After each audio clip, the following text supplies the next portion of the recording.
Today is the NHL torch being passed. We look at lesser known prospects popping off in the playoffs. Beckett got a slab update and a whole lot more. Welcome back to episode 395 of the Hockey Cards Gongshow podcast, presented by our good friends at Upper Deck. It's your friendly neighborhood hockey-loving goofballs. Welcome to the Gong Show.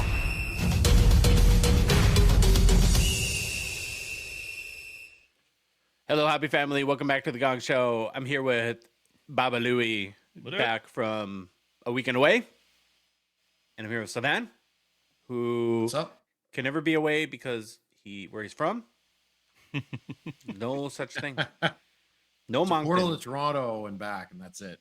Yeah. There's a portal to Toronto and back. No Phil today. He's on a one-day spiritual retreat, trying to reconnect his inner peace to deal with. That's what we call it. Yeah. It's got a lot of traffic and fury issues that he has to deal with. If you've ever, Savan, you've driven in a car with Phil before. I have. Yeah. I've seen him say "You're welcome" to a pedestrian because he stopped at a stop sign for them, and they didn't say thanks. Yeah. I love it. Well, Savan, we have to wish you a happy belated birthday. Oh, thank you. Yeah, buddy. Appreciate it.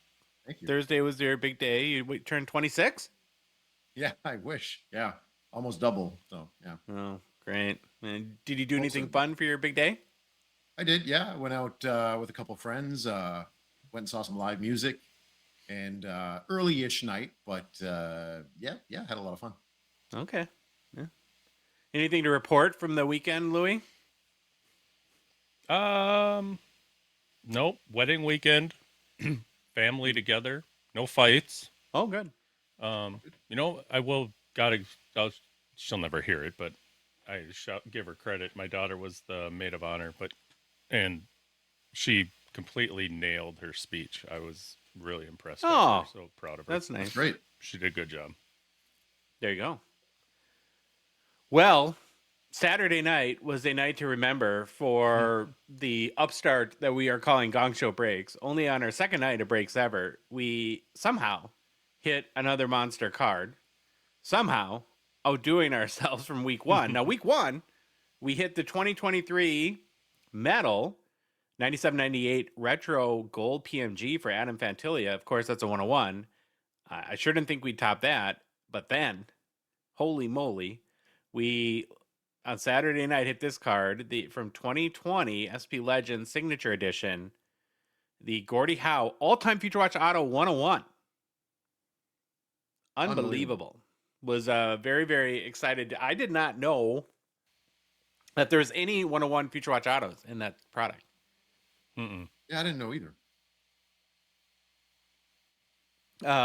No, my phone was blowing up in my pocket at the wedding again, and I'm like, oh my God, Josh, what now? Well, it wasn't Josh. No. One of the other guys, and I couldn't believe what I saw. You know what I still haven't done in 2 days is actually gone back and watched it where you did pull it. So I'm excited to do that. Yeah, well, it took me about 5 minutes after it happened to then start to all the self thoughts to roll in, and for me to go through, I bet this is going to be on the internet. I really hope I didn't say anything stupid once I pulled the card. I was actually gonna say and give you huge props for not being like, oh my God, yeah. You were really calm and professional, and you hit a big card and you handled it very well. Oh, thanks. I'm not that type, really, the overly expressive. Right. Yeah. Even when Phil lost your card, you had a blank stare. Yeah. Yeah. Yeah, that's great. Man, that hasn't changed. Yeah. We found the Gordie Howe All-Time Future Watch Auto 101, but did not find my card. So there is that. Well, this has to be the product hit, I would assume. Gotta be. Is there a Wayner in there? 101? No. So I think how it works in doing a little bit of research on hockeychecklist.com after we hit the card is that, so you have the base all-time Future Watch autos. Now it's either out of 199, out of 99, or out of 49, I believe, depending on the tier of the player. Then there is a gold foil auto parallel, and there is a now for every other player except for Gordie Howe, there is an out of 10.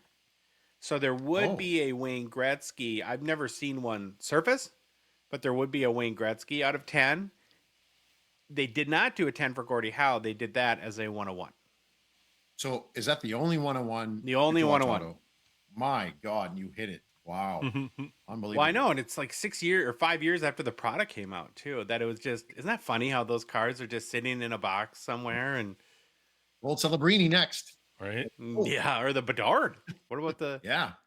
Oh my Yeah. gosh, that would be crazy. So we did the half case of 2020 SP Legends. Then we broke a half case of metal, and then I had a green PMG, which I've never hit before in my life, Oh. and a Demidov Star Rubies, which this year for 2025-26 metal are very nice. I thought, I can't believe how good looking that card is. Obviously a big rookie too. So it was a lot of fun overall. It's my first time ever being a breaker. Magic hands. My hands are sore. No, they're fine. It But, wasn't EX 2000. No. I do want to thank everyone who joined in or just came to hang out. I mean, that's kind of our plan, right? Is that not everyone A has the money every week, or B even likes to join breaks, and that's fine. But if it's another sort of hobby hangout night while we're opening a bunch of cards and maybe hitting some bangers, then to me that's a big win. And I just enjoy hanging out with everyone in the chat. We did have a few breaks that ended up being like 50 to 60% sold out. So those are rolling over to this Saturday, and there's some really, really good ones too. There's a SP Game Used case from 2023 to get some potentially some big Bedsy rookies. 2024 credentials, where there was a Celebrini debut ticket access auto that I think sold for something like $10,000, right? So you can chase wow. Celebrini autos in there. There's the Mega Mixer that it has tons of bangers in it. It has some cup in it, some of Grant's Expo buybacks, stature, stuff like that. And then on top of that, because we have O-Pee-Chee Platinum coming out on Wednesday, we're going to have a ton of Platinum breaks in there too. And so next Saturday should be a whole lot of fun. But you can grab a lot of those spots, even right now, if you want to go to gongshowbreaks.com and pick them up. Wicked. Yeah. Yes. Now, I don't know how this streak continues. I mean, cross our fingers, our toes, our ears, whatever you have to. But it's a lot of fun to open cards. Not gonna lie. Looks fun. Yeah. Well, no. Okay. So now normally Phil would recap Friday nights with Phil. Mm-hmm. So I'll try to. Well, there was no script, no filter. We had some guy. I forgot who it is. He was on. It was a lot of fun though. He had like great cards, and I went to Montreal, and I saw people I didn't like. I screamed. I spent a lot of money. I bought a lot of cards. Ah! That's what I call it. Wow. I thought Phil was gone. No. I thought he wasn't here. No, this, I've told him this, so it won't Joe. be a thing. But his like if we had to make a Muppet character for every one of us, he would be Animal. Oh, 100%. Oh, yeah. 100%. Yeah. Who would you guys be? Who would I be? I'd probably be one of those old farts in the Mm. because that's what people used to say were Troy and I. The two, it was it Stedman and Waldorf. Is that who that is? The Yes. Yeah. Bert and Ernie. Oh, yeah. Me and you can be Bert and Ernie, Louis. Oh, scary. Oh, Louis Fozzie Bear. Come on. Oh, yeah. Yeah. Everybody loves Fozzie Bear. Fozzie. Yeah. I don't know who you'd be, Sylvan. That's a good question. Grover? Oh, Kermit's not even. Yeah, I guess. Yeah, I think we're thinking like, yeah, maybe. I don't know. So yeah, that would. But Phil was at the Montreal Expo. The show's really good. He has this thing like, and he seems to enjoy it. I'm not sure how or why, but when he travels now, he finds like the worst, cheapest, seediest motel, and loves to stay there. Why? Nobody knows. But we don't ask questions like that, Phil. But you can He go likes check what out the he likes. recap. Yeah. You can check out the recap on the Gong Show YouTube channel. Okay. A lot to get into today. Before we do, very quickly, a reminder that our show, this show, the Hockey Cards Gongshow podcast, we are a Patreon podcast. What that does mean is we rely on the support of the good listener and the good watcher to help us support our show, cover our expenses. Yeah, believe it or not, there are expenses. Continue to produce more and better hockey card content, and then fund initiatives, even in a small way, to grow the hockey hobby. You can support us for as little as $5 a month. Be one of the first 999 supporters of our show. You get the Future Watch Gonger title. You get access to our Discord and our lovely Discord exclusive show with our good buddy, Expo Mom, Neil. I think we're going to bring him on the podcast more often, starting next month or so, and maybe introduce more people to Neil. That would be fun. Great. Then we do a lot of stuff like 5K challenge. There's a scavenger hunt right now. There's a fantasy hockey we do, and you just get to meet a whole lot of friends. And that is the best part by far. If you want to support us, go to our website, hockeycardsgongshow.com. Click on the Become a Patron link at the top of the page, or go to Patreon directly, patreon.com, and search for us, The Hockey Cards Gong Show. There's a link in the show description in both YouTube and podcast apps, and our Instagram and TikTok profiles too. Baba Louie, what's the game plan for today, buddy? Today's game plan is starting off with get to know your Hall of Famers. After that, we get into the Weekly 7. Then it's some hobby news. Then we'll touch on 25-26 O-Pee-Chee Platinum, do a little checklist review. Then it's the Gongshow Mailbag and personal pickups. Okay, thanks, Louie. Let's get rolling with the Get to Know Your Hall of Famer series. It's where we are profiling every single Hockey Hall of Fame player. We started with the first class in 1945 and have since been working our way to the present day. For each player, we do a quick bio, cover why you should care about them, and then take a look at their hobby market. Today's Hall of Famer, I'll admit, I had never heard of in my life, and it's still wild to me that there can be a Hall of Famer, and it's like, what? Who? Really? Gordie Drillon. Sylvan, you're a Canadian. You heard of him? Never. I can't say that I have. What about you, Louie? Anything? Now you're on mute. I'm sorry. No, I have not. Yeah. In all of his 311 games, never knew. Yeah, fair enough. Okay, but we'll all learn something about Gordie. So Gordie Drillon lived from 1913 until passing away at the age of 72 in 1986. According to fables, he was born in the made-up land of Moncton. No. Can't confirm that, but we can confirm he passed away in St. John's, New Brunswick. So he's even from your town, and you've never heard of him. I almost guessed that for fun. I just had a feeling I should have said it, but yeah, that's crazy. He was a right shot, right wing, played hockey at 6 foot, 186 pounds. In a career that lasted from 1935 until 1950, played for two teams, the Toronto Maple Leafs and the Montreal Canadiens. And in just 311 total games, as Baba Louie said, Drillon totaled 155 goals, which is not bad, 139 assists for 294 points and 56 penalty minutes. In 50 career playoff games, he scored 25 goals, totaled 41 points. Won the Lady Byng Trophy in 1938. Was also league scoring champion that year. Drillon was an NHL first All-Star team selection in 1938-39, second All-Star team selection in 1942, and after his playing career ended, spent time coaching and was a scout for the Maple Leafs. Nice. Why you should care about Gordie Drillon? Well, as we mentioned, he was born in Moncton and overcame that. Nah, Moncton's a great place, I hear. Before he became one of the great forgotten Toronto Maple Leaf scorers, he developed his game far from the NHL spotlight in the Atlantic Canada. That matters because at the time, New Brunswick was not producing a long list of NHL stars, and Drillon would become one of the province's signature early hockey names. You should just feel dumber and dumber and more ashamed as this goes on. In 1933, Drillon moved to Toronto, where Conn Smythe and the Maple Leafs organization got a closer look at his scoring ability.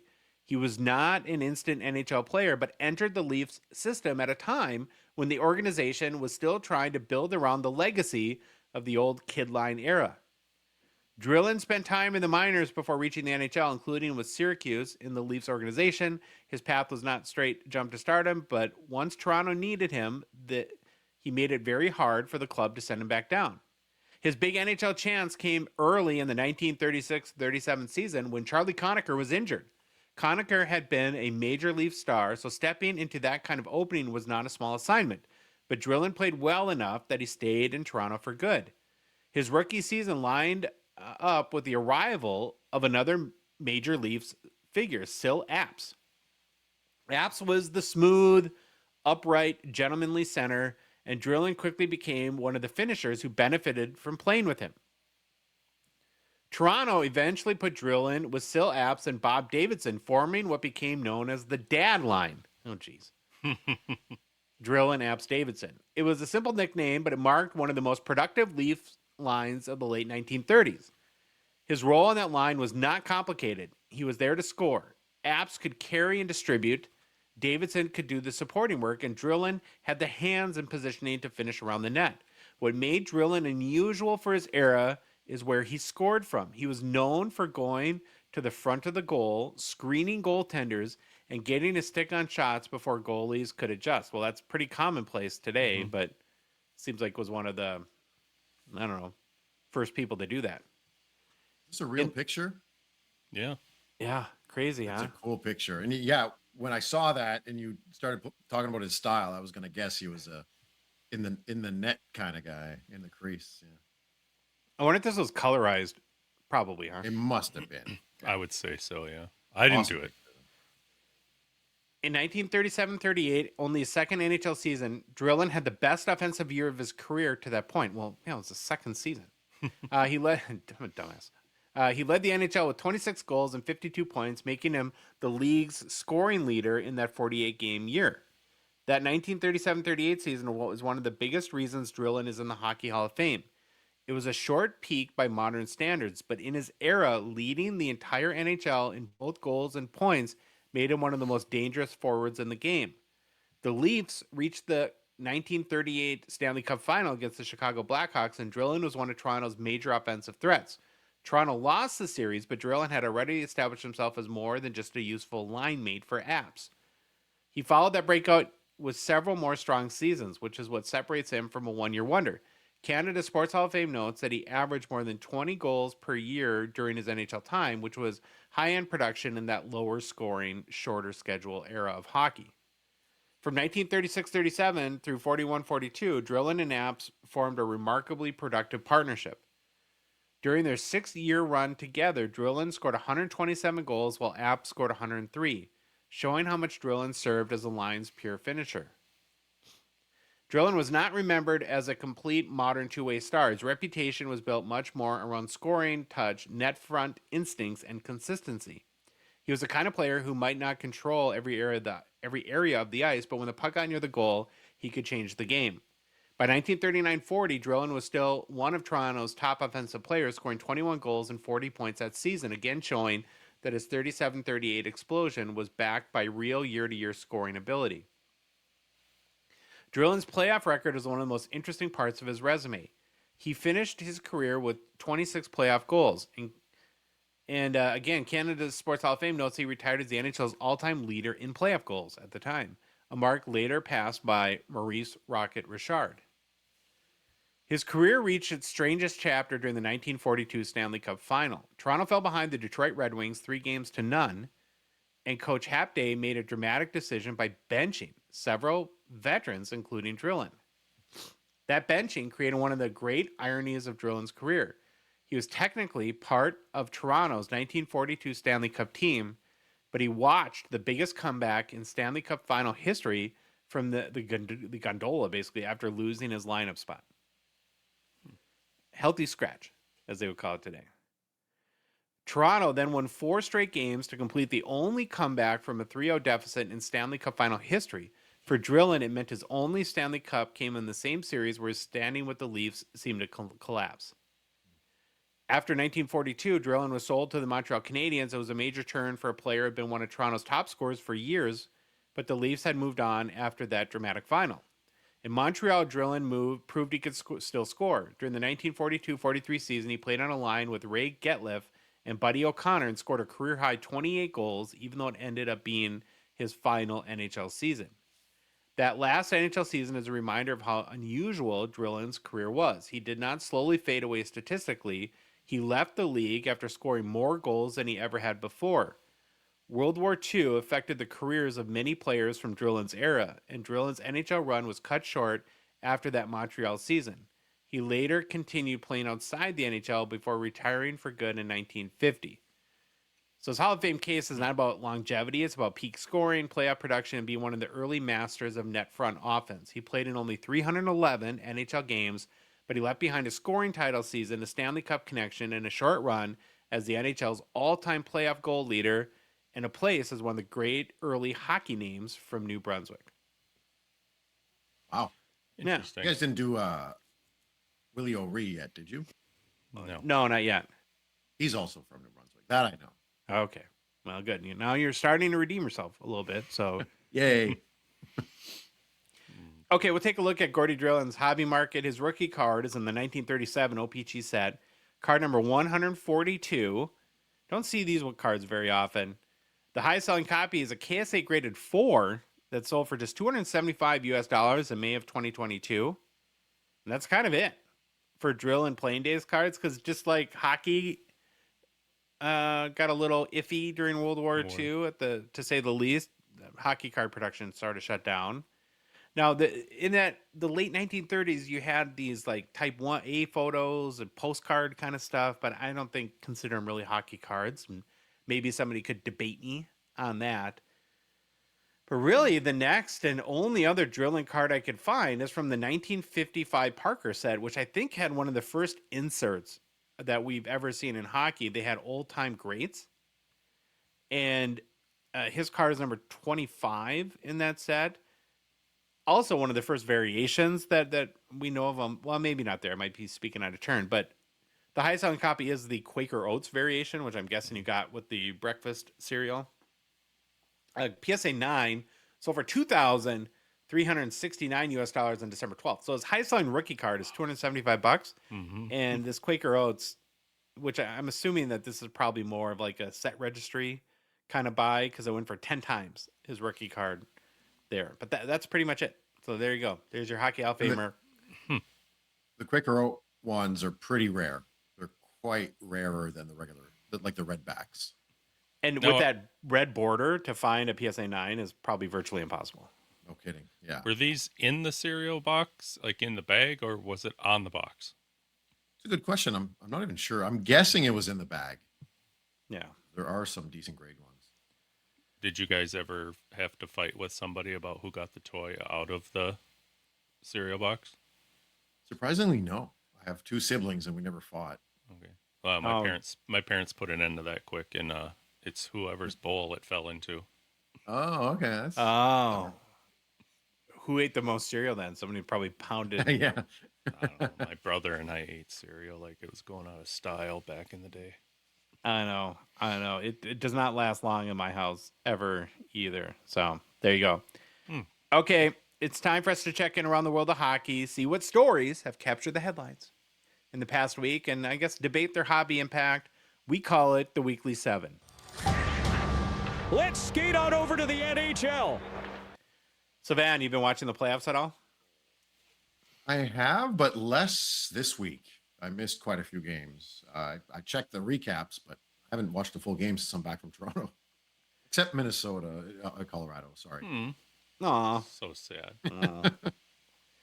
There was a big game on Saturday night, Game 6 from Montreal and Buffalo. Oh, yeah. Buffalo spanked the Canadians. Yeah. Holy moly. So they ended up tying the series up 3-3, which means we get a Game 7, the last remaining second round matchup. So that happens tonight. The winner will play the Hurricanes in the Eastern Conference Final. Loser starts their golf league early. I assume now is all of Canada at this point pointing for Montreal to, do you guys because I know you haven't won the cup in 33 years. Have you? Yeah. Most Canadians are. I don't think Toronto fans are. I never liked Montreal. My dad hated Montreal. And as a Sens fan, there's a bit of a rivalry there. With that said, I do like the team that they have. I like the players. I like the coach, St. Louis. I'm selfishly, I sold all my Dobesh cards last week, so I kind of hope they lose. People are going to come at me for that, but yeah. Well, why do you hope they lose? Because you don't want them to go up in I value. want it to keep going up. I want to say, oh, I sold it at the right time. Well, you Yeah. could, and then so here's the thing: there is a world that exists where you can sell cards and make money. Because I assume you made money on them, right? I did. Yeah, you're right. You're right. And then other people can make money too, and then you're happy That's and true. they're happy, and that's a very whole true. happiness thing. Okay, I take it back. Go Montreal. All right. Second question. As a French-speaking Canadian, isn't it like a law that you have to like the Canadians? Like, what's like, whoa, what's going So on? Here? I love all my friends from Montreal, and I think a lot of them will say this. There's something about the fan base; they're extremely passionate, Yeah, but a lot of them are kind of annoying, like, and a little bit delusional. So I think that's why my dad hated the Habs, is because he hated the fans. I'm not as passionate. I remember him saying, "I hate them with a passion." There's no hate on my side, but the fans do drive me a little bit crazy. Like, and I'm generalizing here. I have a lot of Habs fans friends, and they're fine, but I feel like the majority, that's not the case. What, do you not like them because they're too passionate, or It's what? the delusional part that kind of drives me nuts. But I do love the passion. It's by far the most passionate team, the passionate team in all of hockey. I think the arena is insane. It is a ton of fun. So I do enjoy the passion. I don't know. I guess I'm kind of honoring my young days and my dad's hatred for them by not rooting for them. okay. So you're Team Buffalo in Game 7? And I guess I am, and I'd like to see Troy, celebrate. Yeah, or Troy go Castro, good buddy Yeah. of the show. Yeah. It'd 100%, be nice to What? see him. You're willing to wipe Montreal out, though, to not have a Canadian in the Stanley Cup. If Canada gets a cup, I would like it to not be Toronto or Montreal. Sorry to all my friends who root for them, but I'd rather Well, any you're other gonna team. probably It's going to be be waiting a a while. long time Yeah, I think you're right. at this case. Then. Well, whoever it is, Montreal or Buffalo, they're going to have to solve Frederick Anderson, who I don't know if you guys have seen this, but to this point in the playoffs, he's 8-0 with a 1.12 goals against and a .95 save percentage, which is ridiculous. Oh my god! Mhm. And they weren't even sure they were going to play him. Right? I know. Crazy. So it'll be fun tonight. My hobby heart leans Montreal because it'd be kind of just great for the business side of all the hobby, the market, blah blah blah. But my friend heart is with Troy Castro on the other side, on the west side. West side. That's all set up. Colorado versus Golden Knights. I would have to think the Avs are heavy favorites. Not that Vegas won't put up a fight. You guys see, or where do you rank Mitch Marner's goal the other night? Oh my god! Best of the playoffs for sure. That was That was fun. nuts. Yeah. This is hard, Josh. Sylvan, I'm not trying to not put you into this, but for as much as I hate Colorado, I think I hate Vegas more, and I have to go for Colorado. Yeah. I like Cale Makar. I love Kilmacar and McKinnon. So yeah. I'm fascinated by McKinnon a little bit. It's worth watching when Paul Bissonnette tried to poke fun at him a little bit, interviewed him after the game wearing the snorkel. Mm-hmm. McKinnon was pissed. Was he pissed? I just thought he wasn't happy. Oh, but maybe he's just like very like. Would that be like sardonic? Is that what that like where he just was like? Maybe that's part of his humor. I don't know, but he seems like so crabby. It's kind of fascinated by it. Well, I would assume that if like you're in the business of hockey, if you're the league or the television networks that are hoping for ratings, the dream matchup would have to be Montreal and Colorado. I would assume. Very true. Yeah. And the nightmare would probably be Carolina. Vegas. I'm sorry. I am happy and excited for Buffalo, but having them just walk in and then if they trounce through all the way to the cup or something, I That'd don't be like nuts. that. In a while, we just got out of the first round. Now we're second round stars. Oh, you want them to have to earn it a little Yes. bit. Yeah, I get that. So, Oh, I see what you're saying. what's your dream matchup, guys? So I'm going Montreal, Colorado. Probably be the most exciting. I like that. I also like Colorado, Buffalo. Yeah. Well, you would have David and Goliath, right? That would be the storyline. Yes. The Ken exactly. Buffalo, little town, doesn't have you got Tage Thompson, but you don't have the baby Bobby Orrs and the pedigree that the Avs do. So I could get behind that storyline there too. I had a client tell me he thought Demidov, he's a Habs fan, he thought Demidov would be the next Celebrini. But that's kind of the delusion I talk about where I'm like, get out of here. So, but yeah, it would Okay, definitely I'm going be to stick a entertaining. pin in that for a couple minutes because I'd like to return to that. But before we do that, though, there are, during the postseason, we expect stars to do their thing, right? And we want the McDavids and McKinnons and Crosbys of the world we expect them to light it up. But it's also a time where stars are born. And along those lines, I thought today I'd pick out a few lesser known or more unheralded prospects that are under 24 years old and are popping off a little bit in these playoffs. I have, 3.5. I have a tandem from Buffalo, but had to start with your guy you talked about earlier, Jakub Dobeš, who got beat up pretty good on Saturday night. Yeah. Let in 6 goals, 33 shots, got pulled. But before that, he was pretty rock solid. Now, he's a 24-year-old Chechen goalie for the Canadiens. So far in the playoffs, he's 7-6 with a .9068 save percentage, .259 goals against. And again, this is after a 6-goal outing. But he has emerged. He's been kind of a big story. It seems like up in Canada, a lot of people, a lot of profiles on games, and Habs fans seem pretty excited. So was it hard to sell those cards, or did they go pretty easy? Oh, they sold immediately. Like, I had a couple PSA 10 Young Guns. I went to one table who lowballed me. I went to the other table and he gave me like exactly what I asked for. I wasn't set up, so I couldn't sell at vendor prices, but I still got pretty damn close to vendor price there. And he's gone up since that. And then I had 3 PSA 9 Young Guns left. I auctioned them. They went for $200 each, and they're $60 raw. So I was happy with that. Yeah, no this kidding. isn't we're not getting into like Patrick Roy delusion with Dobeš up there, are we? With Canadian fans? I've seen a couple Montreal fans kind of like put Jacques Plante, Patrick Roy, Jakub Dobeš with like their rookie winning Stanley Cup. Yeah. Yeah. So, I mean, it's a little early to go there, but yes, I have seen some comparisons. That's the problem, though, with these young goalies, is that you start to get excited about him, then TSN or Sportsnet does their profiles, and then he lets in 6 goals and gets pulled. Yeah. And it's like, oh, yeah, none of these guys are consistent ever. Right. But people are excited about him. Dobeš is a 24-25 Young Guns, I think an extended series. So, if you're looking for a cheaper hobby box, there's another player you can hit there. And kind of, while people love to say, because you don't get the big sort of top line rookies in extended, sometimes there can be guys that pop off a little bit later and some sneaky hits in those boxes.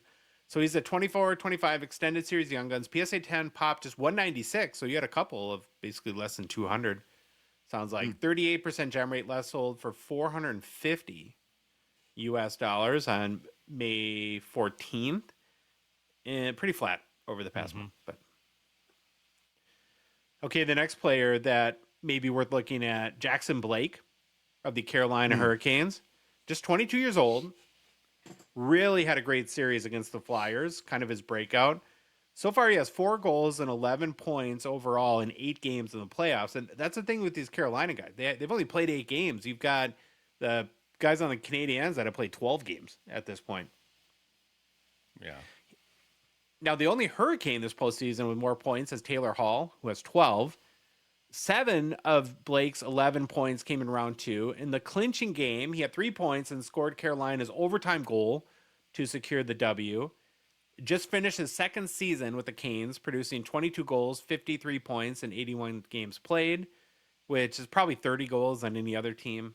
That's a tough team to rack up a lot of stats on. And Blake is a 24-25 Young Guns. He's from Series 2. PSA 10 pop, only 58. 28% gem rate. super low. Last sold for $207 on May 14th, up about 60% over the past month. This Impressive. kid's going to be good stuff, man. He plays a very good game. He's fast. He's got skill. He's creative. It's gritty too. I see big things for this kid. All right. Then lastly, I picked the tandem of young guys from Buffalo, Zach Benson and Josh Doan. Kind of a horse apiece at this point. And they've both had some pretty good moments so far in the playoffs. Now, Benson just turned 21 a couple days ago. In fact, on his birthday, do you see he got the Game 4 winner against Montreal? And in kind of a very cool thing, I think it was probably the equipment team or locker room staff. They had a beer waiting for him at nice. the locker, which the game must have been in Buffalo then, because Right. I think Benson's Canadian anyway. So wait, now I'm just realizing that. Well, drinking age in Canada is what, 19? 19? 19, but you can't drink in the States if you're 19 and Canadian. Yes, you have to wait till you're 21. So maybe that was it. But I guess a fun way to celebrate his birthday nonetheless. In 12 games played, he has 5 goals and 9 points and is a +7. That's after finishing the regular season with 13 goals, 43 points, both career highs. I think this is the guy we profiled a couple years ago that is from Western Canada, I believe. I think his parents were carnies and they were on the move. And so, like, when they would go from town to town, he would find a rink to go to. And Whoa. yeah, How kind do of a you- nomadic lifestyle, I think. Yeah, how do you stay disciplined and structured with that much chaos in your Loved day-to-day? hockey, Wow. I guess. That's impressive. Good for I him. don't know. So Benson is a 23-24 Young Guns, PSA 10 pop, 1,146, 64% gem rate. 64% gem rate is like astronomically high for a modern, ultra modern Young Guns at this point. Last sold for $80 on May 17th. Not a ton, but about doubled in the past month. So we'll see if his run continues. And then it's got to continue. This kid, I think, really You has. like him? I don't think we've seen much. I think he's got a higher ceiling in him. High supply, though. I find that will affect prices. True. Yeah. Yeah. Well, and I think because he was Series 2, and so that you had so many opened and graded with the Bedsy that Yeah. you're right. I mean, compared to Jackson Blake, there's 10 times basically the amount of Zach Benson. Yeah. The other young Sabres player that's had a good playoff run is Josh Doan, of course, the son of Shane Doan. He's 23 years old, had 3 goals, 7 assists for 10 points in 12 games played. From the little bit I've seen this year, and I would love to hear from Buffalo fans, it seems like that.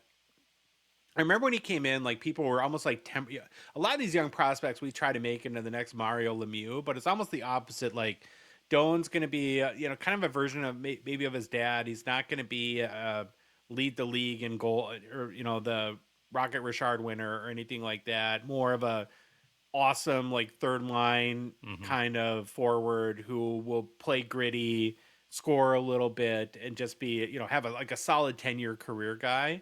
Well, like when you put these two guys together, this is exactly how I kind of pinned it. Is Benson's got that higher offensive ceiling, and Doan's kind of your safer long-term NHL player. Yeah. So and his dad was solid too. He played a long time, right? Like 20 plus years. Something like that. Oh yeah, his dad had a great career. So Doan's been, he's got 3 goals and 10 points in 12 games played so far in the playoffs. Been very physical as well, playing over 16 minutes a game, and been a very great presence for Buffalo. In the regular, he had a really good regular year too. 25 goals, 52 points, played all 82 games. That's not bad. And he's a 24-25 Young Guns, PSA 10 pop Wrong picture. 63 and 34% gem rate. Last sold for $128 on May 9th, up about 28% in the past month. So, yeah, there you go. I don't know. To me, those are players that are still playing, at least as of right now. Those are I think the young ones that are, potentially breaking through a little bit. Who would you consider the biggest superstar currently in the playoffs outside of their age? McKinnon? Yeah. Yeah, or McCarr. No. McCarr and McKinnon, yeah. Probably. Sneaky Carolina. Then though. maybe Caulfield or Suzuki. Would that be? Yeah. Well, Macklin Celebrini is Team Canada or Captain Canada. He's not just been bestowed the honor of representing Team Canada at the IIHF World Championships, also was named captain for Team Canada, which is a crazy honor for any 19-year-old. But when Sidney Crosby, who was a late addition to the team, when he was added, I think we all assumed, well, okay, C goes from here to there, and there being Crosby, pretty much automatic. Amazingly, though, that was not the case.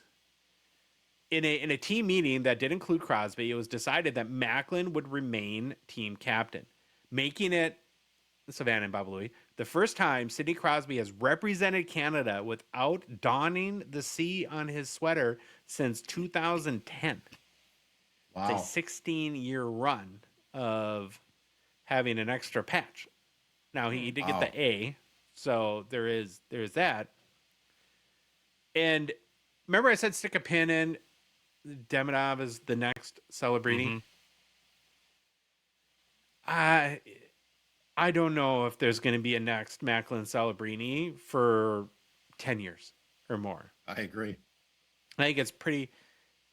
It feels like that, I don't know what meaning you want to assign to that, but to me, the whole Crosby captain World Championships is very significant. It feels a little bit like a changing of the guard moment.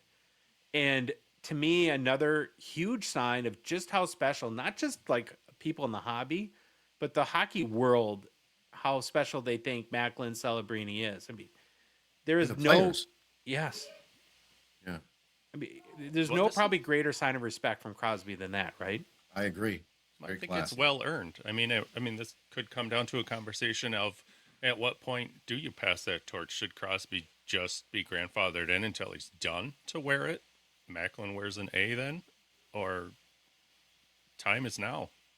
I think Crosby wanted him to have the experience. I think he thought it was a prime time for Celebrini to get experience. I mean, I can't talk for Crosby, but I know Crosby is a class I thought you were his act, and agent. I think, yeah, That's why we had you on the show. yeah, Well, here's the thing. Even if they were both brought in at the same time, to the roster, and yeah. it ended up this way anyways, I would probably bet 98% of it was because of Crosby wanted the kid to have it. That's how he is. Yeah. Good point. Well, and I think to your point a little bit, Savannah, too, it's not just Crosby, because I think the rest of the locker room has to buy into that as well. Yeah, true. And so again, it's another, I think, big sign to us in the world of fandom and in the world of collecting that it appears to just about everyone on the planet that this kid is the real deal, like the real deal. And it's not, there was Bedard and Bedard could obviously still be great. And this has nothing to do with that. But over the past year, it was like, well, first Celebrini comes on. Yeah, he's not as good as Bedard. Then it's like, well, Bedard and Celebrini. Now, I don't think that there's anyone at this stage that is even close to Macklin Celebrini. There's no other young player that's getting this level of respect.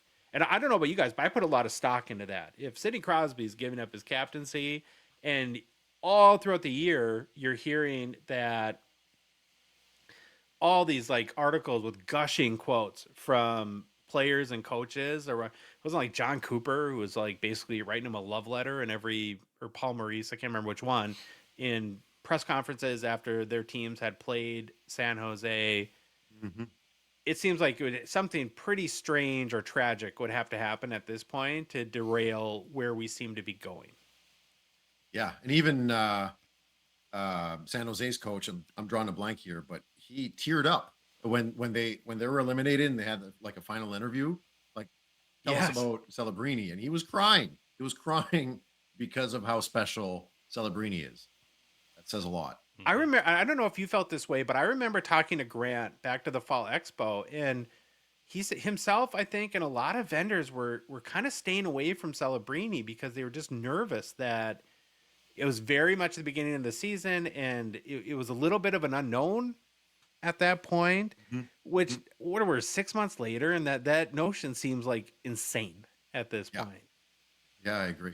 It's crazy how fast things can change. And How one fast? one good season, yeah.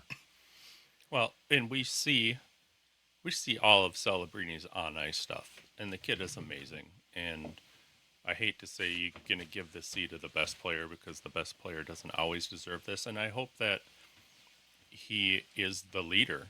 That's why I think he got it. Now, I haven't watched anything to prove I can't show anything, but I would like to know more behind the scenes stuff with this kid. I mean, of, you know, his leadership or, you know, I don't It's know. got to be What's pretty good. the you know. trust in the coaches? They still have to make that decision too. I've heard he's extremely disciplined. Like the scout for the San Jose Sharks is actually from Moncton, and he was my high school gym teacher. Really? And yeah, and I remember him telling like a friend, he was like, "This guy's the next McDavid." And I remember when I heard that, I'm like, "Yeah, right." But I should have listened and stocked up on his cards. But he was right. He was really, really, really into him, and yeah, he was right. Yeah, well, it's again, it seems like that, and especially in Canada, that's a big deal. Were people talking about that at the show, or has that been a big news story with the whole Captain Celebrini Actually, here? like today's show was primarily Pokemon. Oh, Yeah, there wasn't too much hockey talk, but amongst friends we talk about it, and yeah, it's Charizard didn't give like the seed to no, Mewtwo or something no, like that. no, Okay. exactly, no. Okay, well, we go from Macklin Celebrini to another pretty impressive young Canadian player. Matthew Schaefer is your unanimous Calder Trophy winner. The Islanders' 18-year-old defenseman does not turn 19 till September something, which is crazy. He is Unbelievable. your 2026 Calder Trophy winner. Again, unanimous vote. You received all 198 first place votes. So, Val, let's see if you get this. The first unanimous Calder winner in 33 years since. Okay, you want me to guess who? Yeah. 1993 rookie. 92-93 rookie. Big name Was it from Finnish Finland. Flash? Yeah. Yeah, Teemu Selanne. Delani. Yeah. So, a pretty big deal. Finishing second was the Canadians Ivan Demidov and Beckett Seneca finished in third place in voting. Now, on the season, in 82 games played, the young Schaefer produced 23 goals, 36 assists for 59 points. His 23 goals tied Beckett Seneca for most goals by a rookie. Again, by a defenseman. Cray. His 59 points was third most behind Demidov and Seneca. Schaefer's 8 power play goals ranked first amongst rookies. So did his 111 block shots. His 24-minute, 48-second average time on ice was number one for all rookies as well. And I know they haven't been great in many, many years, but he's actually the sixth player from the Islanders to win the Calder Trophy. Wow. Yeah. So they had Denny Potvin in 1974, then our guy Brian Trottier in 1976, Mike Botsy in 1978. It was like every other year for 6 years there, or Yeah. 3 years. That was 4 their years. dynasty run there. Yeah. And Brian Berard in 1997, Matthew Barzal in 2018, and now Matthew Schaefer in 2026. Unreal. And Talking again, about real deal. I think he might be the real deal. I was too. just gonna say with we have Celebrini who feels like an anointed one, and a year from now, and again, are we a little bit in the same boat where it's like where people are skittish a little bit, like from a dealer perspective, would you be nervous paying big money or buying a bunch of Schaefer at this point, or do you think that it's a solid bet? The caveat is the defensive position, right? You've got Kilmacar and Quinn Hughes who have a good market value. Makar is twice the value, but I think he's got the factor, and I wouldn't be scared paying. I'm not going to buy a PSA 10 for $2,000 Canadian, but buying his Young Guns raw at 275 right now during the summer, I'd probably I'd be comfortable if I can find 8 or 10 of them. I'd probably, I think you're all off your rocker. yeah. Everybody, the hobby's gone completely nutso for this kid. Now, is he going to be good? Yeah. I don't think the hype is fake, but I really don't believe that. I think the expectations of him to keep this up is very unrealistic. Well, it seems like he's being pegged as a perennial 30-goal scorer, It's not going to keep happening. which has never happened. What did right? he have? What did you say? What did he have? 23? 23 goals, 59 points. I think that's probably One of the youngest 18-year-old seasons ever, though, and I think like that's where a lot of the hype comes from. I think we're going to be saying this for years, though. This isn't the first time we're going to say this with these kids, 18-year-olds. It's just going to roll off the tongue going forward. How the game is changing and evolving, and what they're putting into it. I think we're just going to be like 18's. I mean, if you're 18 and you're good, you're in. Right. Somebody made a YouTube comment about Bedard the other day, and that really took me aback. It wasn't necessarily the comment itself, but they were saying that it started like that their prediction is like Bedard would score 120 or 30 points at age 23. But this is the part that like got me in his 6th NHL season. And for a second, I'm like 23, 6 years. And then I'm like doing the math. I'm like, oh crap, he'll be 23 years old in his 6th NHL season. Crazy. Yeah, that's wild. They're starting so early, but I actually I don't know if I agree. I don't know where I stand on Schaefer, to be honest. I can be convinced of both arguments, I think, but I like you having that perspective, Louis, because we all want to fall in love with all of these kids. Mm-hmm. Right. We can sit and rattle off people still really believe, of course, in Slavkovsky. There's Matt Boldy. Going back to 2022, you have Bedard, Celebrini, or Bedard, Leo Carlson, Adam Fantilli. Then you have Hudson, Celebrini, Cutter Gauthier, Matvei Michkov, Macklin, again. Mm-hmm. And then now we have Ivan Demidov, Beckett Seneca. And we're not going to have 16 Mario Lemieux out of these players 10 years. We'll be lucky if we have one.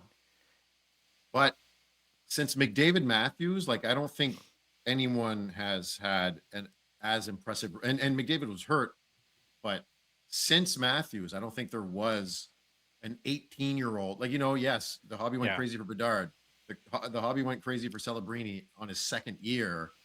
This is his 1st year at 18 where he pulled this off. And he's a big boy, and he's got a lot to fill in. And I think he's going to be a scary presence.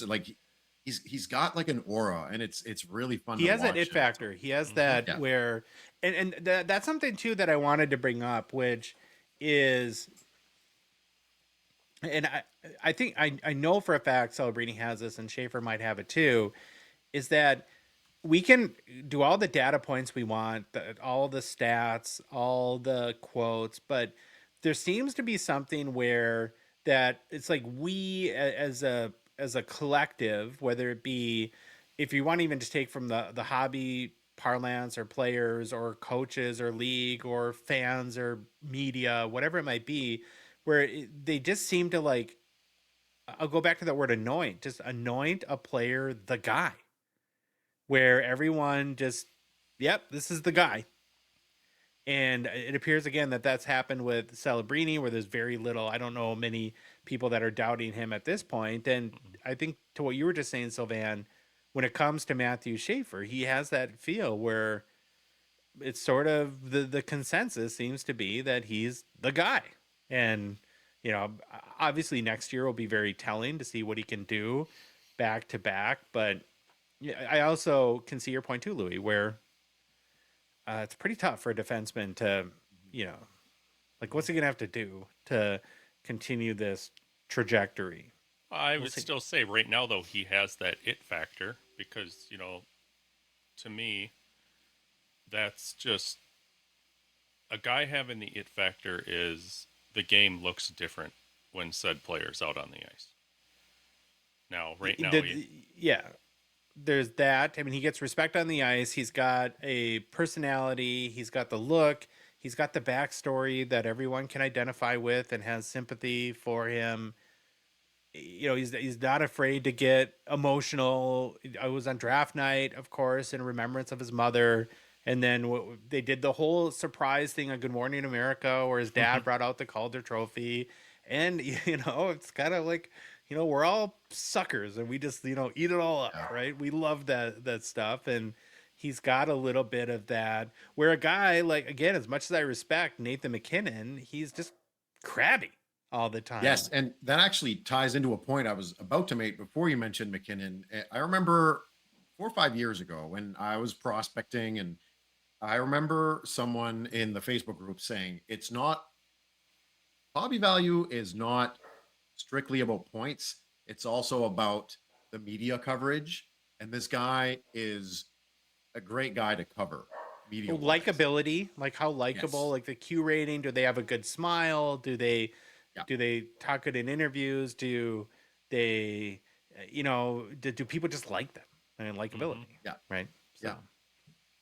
Well, Schaefer's a 25-26 Series 2 Young Guns. Early PSA 10 pop is just 114, 35% gem rate. Last sold for $1,540 US dollars on May 16th, which of course is a lot of money. This will inevitably go down, even like with Bedard, what they're $800 US or something at this point.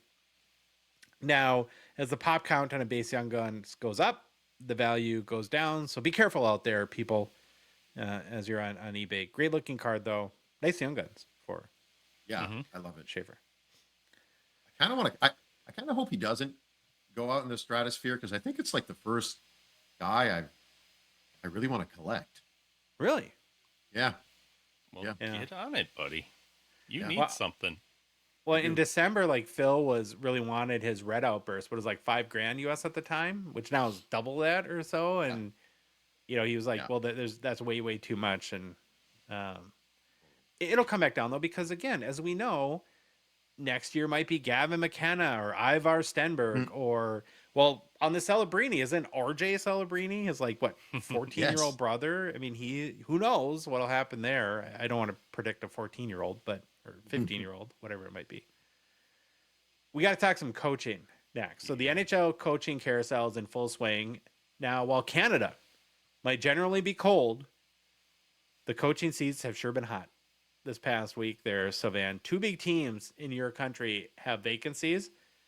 We got to start with the dumpster fire of a situation, or a little bit of an S show, that is the Edmonton Oilers. So they did fire Chris Knobloch, who's the 47-year-old, now former coach, had led the team to 2 straight Stanley Cup finals.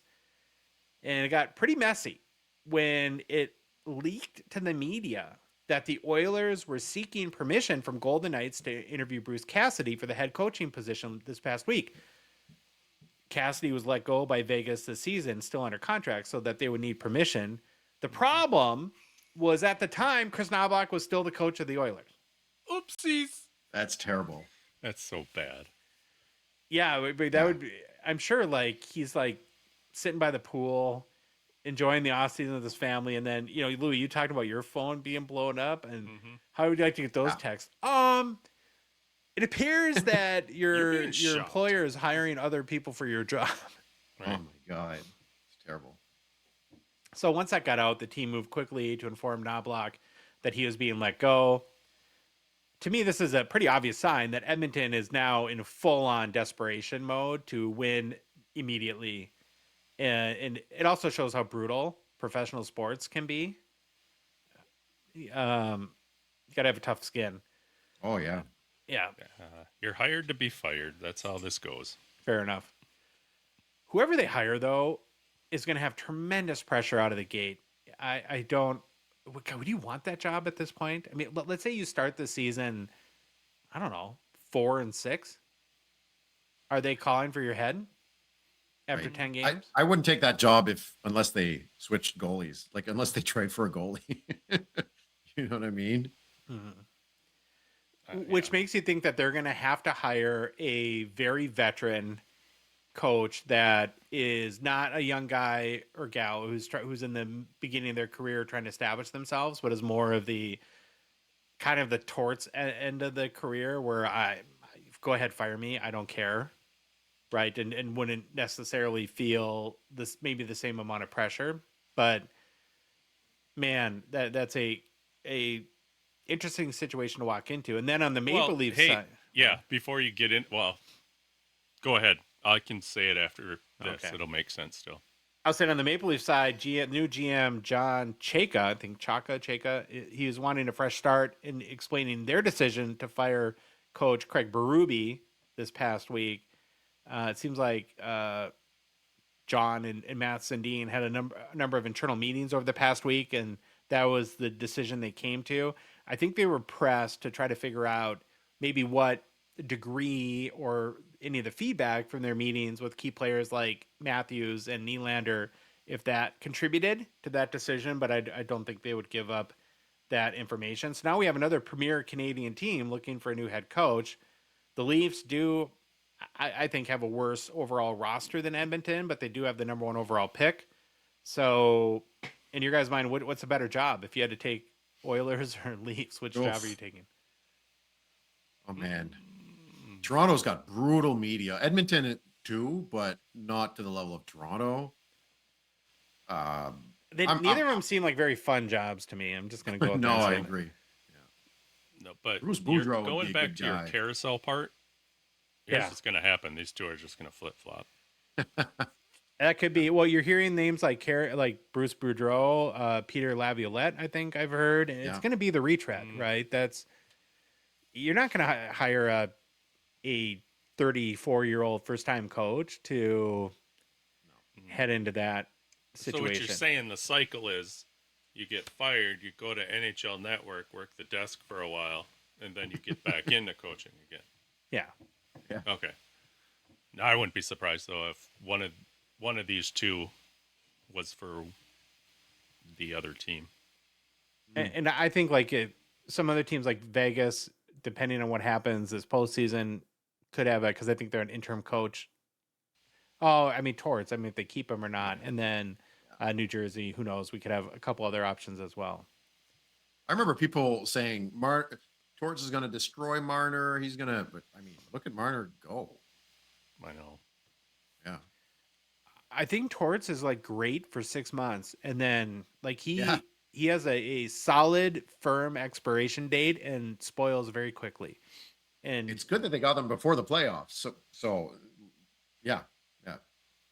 He's just a ticking time bomb everywhere he goes. 100%. Start the fuse and it's going off. You just don't know when. Mm-hmm.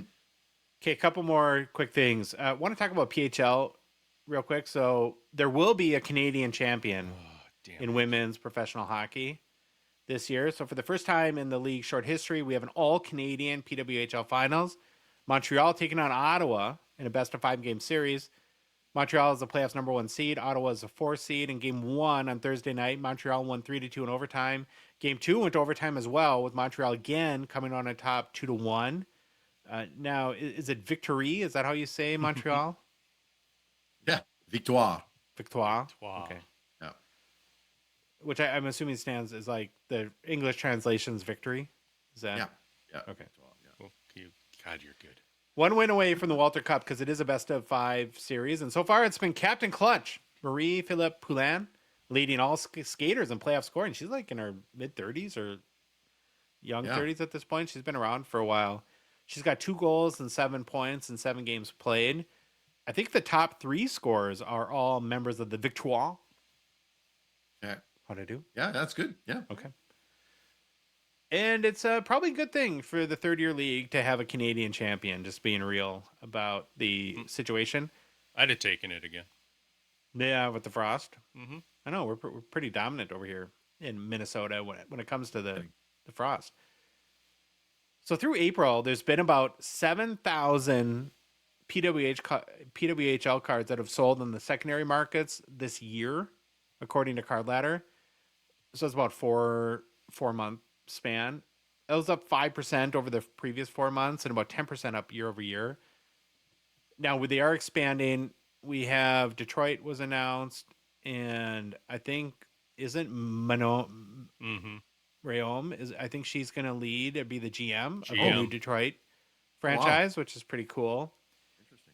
and we'll have a couple other teams that will be coming soon. So I think it's going to be one of the more interesting hobby stories this year is going to be to see what happens to PWHL cards as Upper Deck expands the product offerings as well. Do they still remain as hot? And do any of these players really capture the...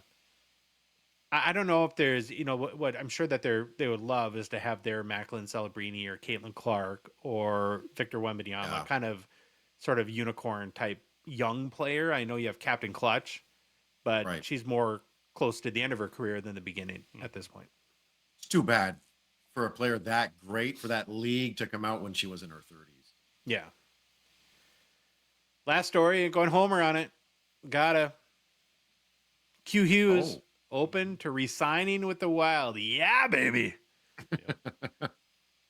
So we got torched out of the NHL playoffs. My heart almost immediately shifted from sadness to Q Hughes panic mode. And that being said, though, I was given a ray of sunshine when I saw this quote from his end of season media availability. He said, "I really like it here. Oh, I would definitely be open to resigning. Yes, sir. And we'll see what Billy wants to do. Well, Billy better want to sign Quinn Hughes. That's what I got to say about that situation. And here's the thing: I would never besmirch Baby Bobby Orr. We know Cale Makar is the best defenseman, and I'm not going to say this as a referendum on who's the best defenseman in the league, but I can tell you this, Sylvan, and I know, Louis, I'm sure you'll agree. I've never seen one player impact a team more. I agree. And that's like why I was going into panic mode, because the thought at this point of having our team minus Q Hughes is no bueno. Right. Yeah. Me no likey. See, here's the thing though with defensive players, unless you're really deep into this game and skill sets, Quinn Hughes brings that impact because he's so good offensively. He puts up those beautiful assists and he gets the nice goals. It's like having it's like having 1.5 defensemen and 3.5 forwards on the ice at the same time almost. Correct. Because what you don't see, and anybody can go look this up or go watch plays, and I think Faber's working himself into this role. Jonas Brodin is probably one of the most underrated best defensemen in this league. Now, he's not putting up the points, but he does away from the puck, in the defensive zone, getting out of the zone, moving it up, that I wish would be more recognized. The only issue with Brodin has been he's been hurt a lot. Sure. Yeah. But when he is on the ice, we benefit greatly. And we missed him hard. Faber's a great fit for Quinn too, I find. Yes. And he's 24 years old. That's another reason why I think Quinn is going to stay. It's like you're in a good team, not a great team, good team, above a pretty good team, I'll say. Yeah. You've got Kaprizov. Mm-hmm. I think it would really help all of us, including Quinn Hughes, to see Billy G kind of find another high-end top 6 forward type guy, preferably center. And not Luke, not his brother Luke that I saw they were talking to. Stay away. No. Well, Luke's a defenseman. I know, but they were talking to him. Oh, really? Oh. Yeah. Get Jack. Yeah. Yeah, well, that would be good. You could, but and I think too that we proved with Kaprizov, he's the highest paid player in the NHL that will pay. I don't know what situation would be better for. I mean, he could go to Colorado and play with Makar, and that'd be scary to see what would happen there. But so I'm very positive. I just have to roll through this quickly because, again, if you want to understand like how one player can impact a team. So after coming from Vancouver in the December trade, Hughes put up 53 points in 48 regular season games with the Wild, essentially a 90-point pace over 82 games from the blue line, led the entire NHL in average ice time at 27 minutes, 44 seconds per game in the regular season after joining Minnesota. In the playoffs, he had 15 points in 11 games. Again, and for a defenseman that's elite postseason production, his workload got even crazier in the playoffs. I think something like 31 minutes or so time on ice per game, which is a little scary, probably too much. But yeah, and then in our game 6 clincher against Dallas, he had 2 goals and an assist, and just really kind of stood out when we needed it most. Well, stupid me. I've thought all along that he was going to be a UFA this summer. He's not. We do get one more year with him, but if we can lock him up, that would be awesome, of course. And what I find most funny about now this whole Q Hughes situation, and things can change, but when the trade first went down, all the haters, the wild haters, and you know if this was you, I kept receipts. Just kidding. They were saying, oh, he's like a rent a Hughes. He's gonna go play with Jack in New Jersey. But now, how the tide changes. Now, if you read the tea leaves, apparently Jack Hughes is gonna come here to play with Q Hughes because your New Jersey Devils, Louis, are a little bit of a dumpster fire right now. Yeah, they are. Yeah, and that would be great if the kid. Was it you that told me that, or somebody else said that? If anything between the two was going to happen, Jack would come here before Quinn would. I think that was Bissonnette who got like some social media clips Right. from making that statement. But The cap would be hard to manage with Quinn Hughes, Kaprizov, and Jack Hughes, though. probably. Yeah, but we're used to it. We pay 2 players out our butts for years, 10 years. Yeah, So not even to be here. Paid him to got go it away. figured out.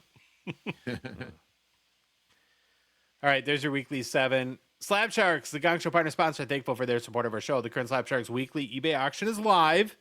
Ends, of course, Thursday night. About 7,500 cards, Louis and Savan, this week that are ending on Thursday. Another huge selection. If you haven't seen it, there's a beautiful 2005 SP Authentic Sidney Crosby Fwop Future Watch Auto patch out of 100. One of the nicer ones I've seen. That was kind of my favorite card. Another great Gordie Howe patch, too. Like a 2-color Red Wings patch, game used. They just seem to get better and better cards every week. So head to slabsharks.com, mark your favorites, get your early bids in. These auctions, of course, continue to grow and get more popular because Slab Sharks, well, I think they're the best. They make the process to sell your cards simple. Couldn't be easier. All you got to do is print out a consignment form, sign it, box up the cards, send them in, and you're basically done. There's no hassles of listing, taking good photos, answering buyer questions, hunting down payment from winners, or having to deal with any post-sale issues. You just box them up and send them in, and you're done. Slab Sharks does all the rest. Plus, your cards get listed in the biggest weekly hockey auction there is. You can't beat that.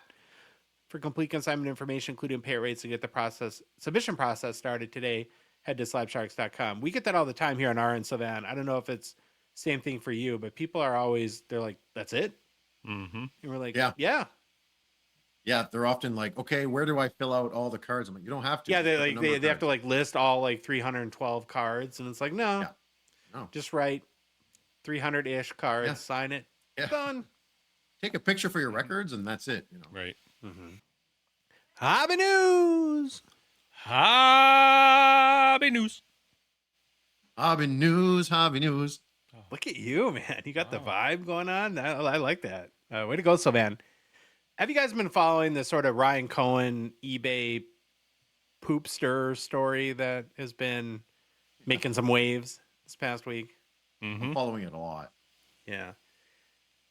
Ryan Cohen is one of these activist investors, which there is a purpose for these people, right? Because public companies are, they're owned by the shareholders. And when you have shareholders that have a big enough percentage, they can make some waves, and they can actually force changes at company. And that's sort of been the history of Cohen. And he's the current GameStop CEO, which has their own very interesting history in the market and as a company.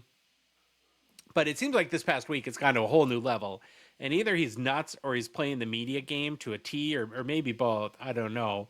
But like I said, it seems like one stunt after another. So Van, did you see a few days ago his Piers Morgan interview? I did. Yeah, I have. Talk about brash. Yeah. Pierce didn't hold back. I liked it. Like, he right up there with Well, that's his hard-hitting kind of shtick questions. too, right? Is he likes is. to ask the hard hitting questions. Well, at one point in Yeah. the interview, Cohen called the management team of eBay a bunch of losers. Mm-hmm. Yeah. Yeah. And I think he said like that they like were like poopy, but the swear word like that their management style. Here's the thing about this, and that I don't know how excited we should be about the prospects of like an activist investor or Ryan Cohen kind of taking over eBay, because you got to understand he's not coming at this from the perspective of, oh, I want to fix all the problems that collectors care about at eBay. What he wants to his whole point is that he thinks that their return to investors, that their profitability, that there is too low, and he thinks that they're bloated from a management perspective. He wants to go in and cut operating costs and increase profitability and drive more shareholder value.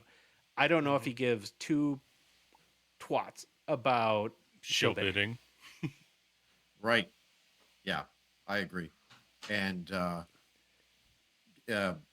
GameStop, they're a bit of a meme, and there's power to being a meme. There's no such thing as bad press, right? So I think he leans into that quite a bit. But calling a 40 plus $billion company losers, I think it's not a good look. From a guy that can't even really describe how he's going to buy it. Right. Yeah, there's that whole exactly. like when he was Half cash, asked, half stock.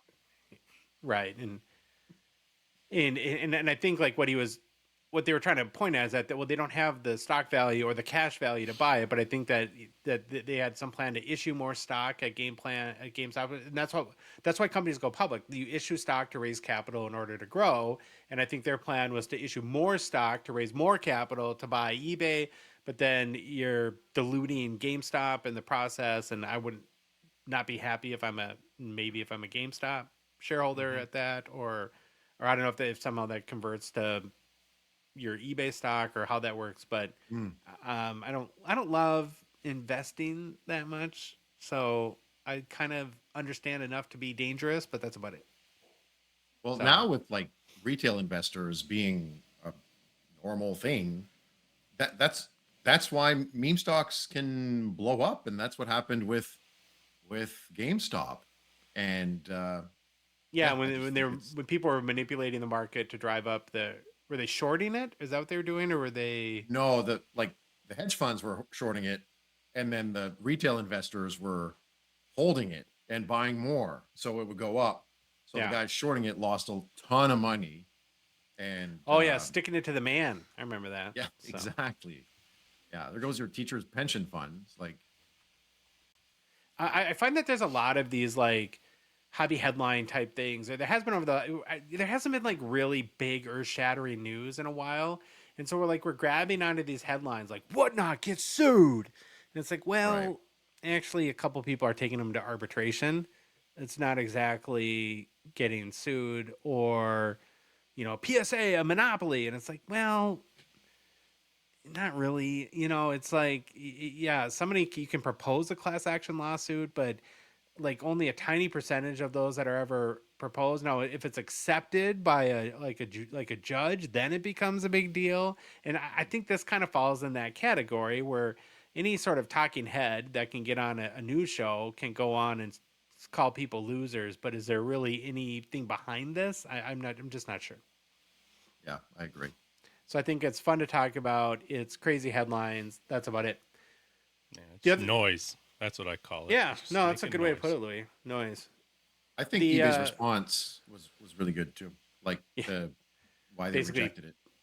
Like, F off is pretty much Yeah. how they put it. They hadn't even spoken privately before they made this hostile offer. Now, maybe this will light a fire under eBay a little bit and get them to do some positive changes. I guess that would be a good outcome. Wouldn't mind that. Yeah. The other thing I had is we do have a BGS slab update over the past week. So as most know, I'm calling it a slab update. Some other people might call it a new slab. I think the changes are subtle, but it doesn't mean that they can't or won't be effective. You able to throw them up there, Louis? It's more a label change, ain't it? Yeah, it's more of a Yeah. label change. So what they did is they've tinkered with the logo to, I guess, put more emphasis on the laurel wreaths, whatever that must, um, I don't know, signify or whatever meaning that has. And then a lot of typography changes that I think, if I'm using my sort of like design critique hat, that probably increase readability, maybe draw a little bit better of a focal point to the numeric grade on the card, and are fine. I wouldn't call it wholesale changes. I think the bigger stuff is on the back of the flip, where there's now a QR code and looks like a hologram sticker of some sort that are more security measures for around authenticity, that sort of stuff. So those are probably the more functional changes. But I think overall, I don't know. I wouldn't call it earth shattering, but it's the best thing about it is it's a clear message that they're trying, and that collectors is putting some money into it. And I do think, and Savan, you could probably speak to this better than Louis and I, but that especially in hockey, there is an importance to the BGS grade, and to have it have a little bit of a comeback and on more solid ground would probably be a good thing for hockey. Pre-COVID, like 80 to 90% of hockey was Beckett grades. Mm-hmm. And I do like the QR code. That's a nice touch. I hope they fix their inner sleeves, because I had a 9.5 Draisaitl swap that's now a 9 after I got it reholdered 2 months after getting it graded on site. And I wasn't impressed because the inner sleeve was damaged, and because it was cheap and it moved around. And I didn't want it to move around, so I send it and I get it back, and it's a grade lower. $1,200 loss because of that. So anyway, that, not to make this about me, but That if sucks. if they can if they can change their inner sleeves, How about not use it? that would help. That'd be even better. Yeah, come up with a solution where you don't need it. Right. Yeah. Exactly. I do like Beckett though. I do like their slabs. I like the subgrades. It explains the grade a lot better. Yeah. I hope we see a resurgence. Like, their lineup at the show in Toronto was insane. Yeah. Like, I've never seen it like that. I couldn't grade my cards on site. I couldn't wait 3 hours. But so I mean, obviously they're doing something right, and I feel it's getting a bit of a resurgence, and that's encouraging. Yeah, I find it wild that somebody would wait that long to grade their Me too. Yeah. Like, it makes sense for high-end cards you don't want to mail, because I think that's what a lot of people had. But, yeah. That would be brutal. I'd pay somebody to like find a 16-year-old and pay him $100 to wait in line for me. Yeah, totally. Yeah.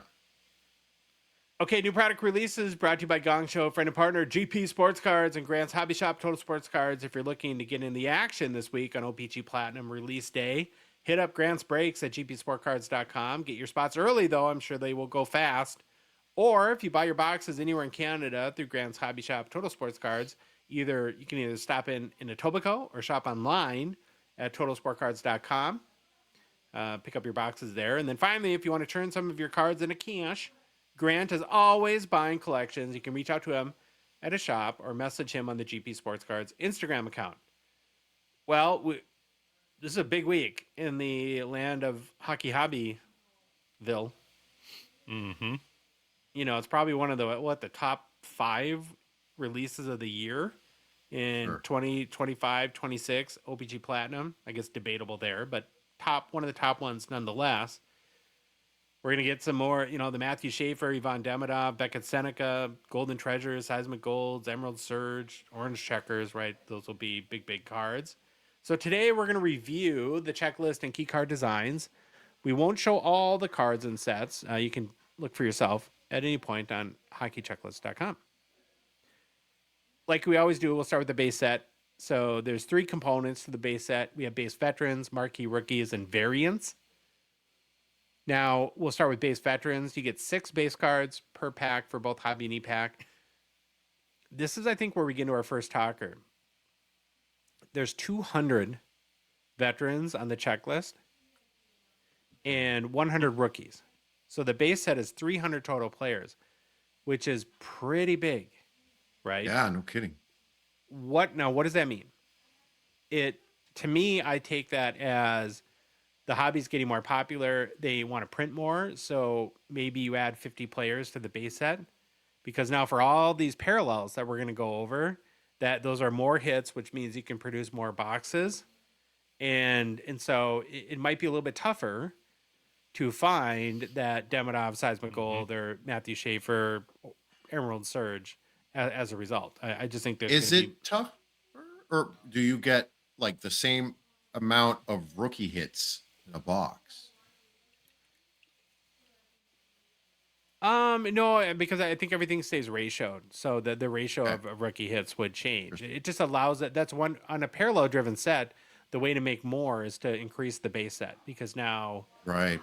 you Okay. you have more spread out to more boxes. So again, there are 200 veterans, a ton of parallels. So I'm gonna go through them quickly. They're the same for both rookies, so we'll go through the veterans in more detail. You got Neon Yellow Surge, which is a blaster parallel. Rainbow, which is ratioed 1 and 3 hobby pack. Sunset 1 and 6. Pink Magma 1 and 9 hobby pack. And then you get into your numbered parallels. So there's Violet Pixels out of 299. Then I think the new one is Turquoise Fragments, which is Interesting. I love when they pick names like Turquoise. I just can't wait for people on eBay trying to spell that. Just about to say that. Yeah. Because didn't Turquoise Fragments boot blue cubes or something?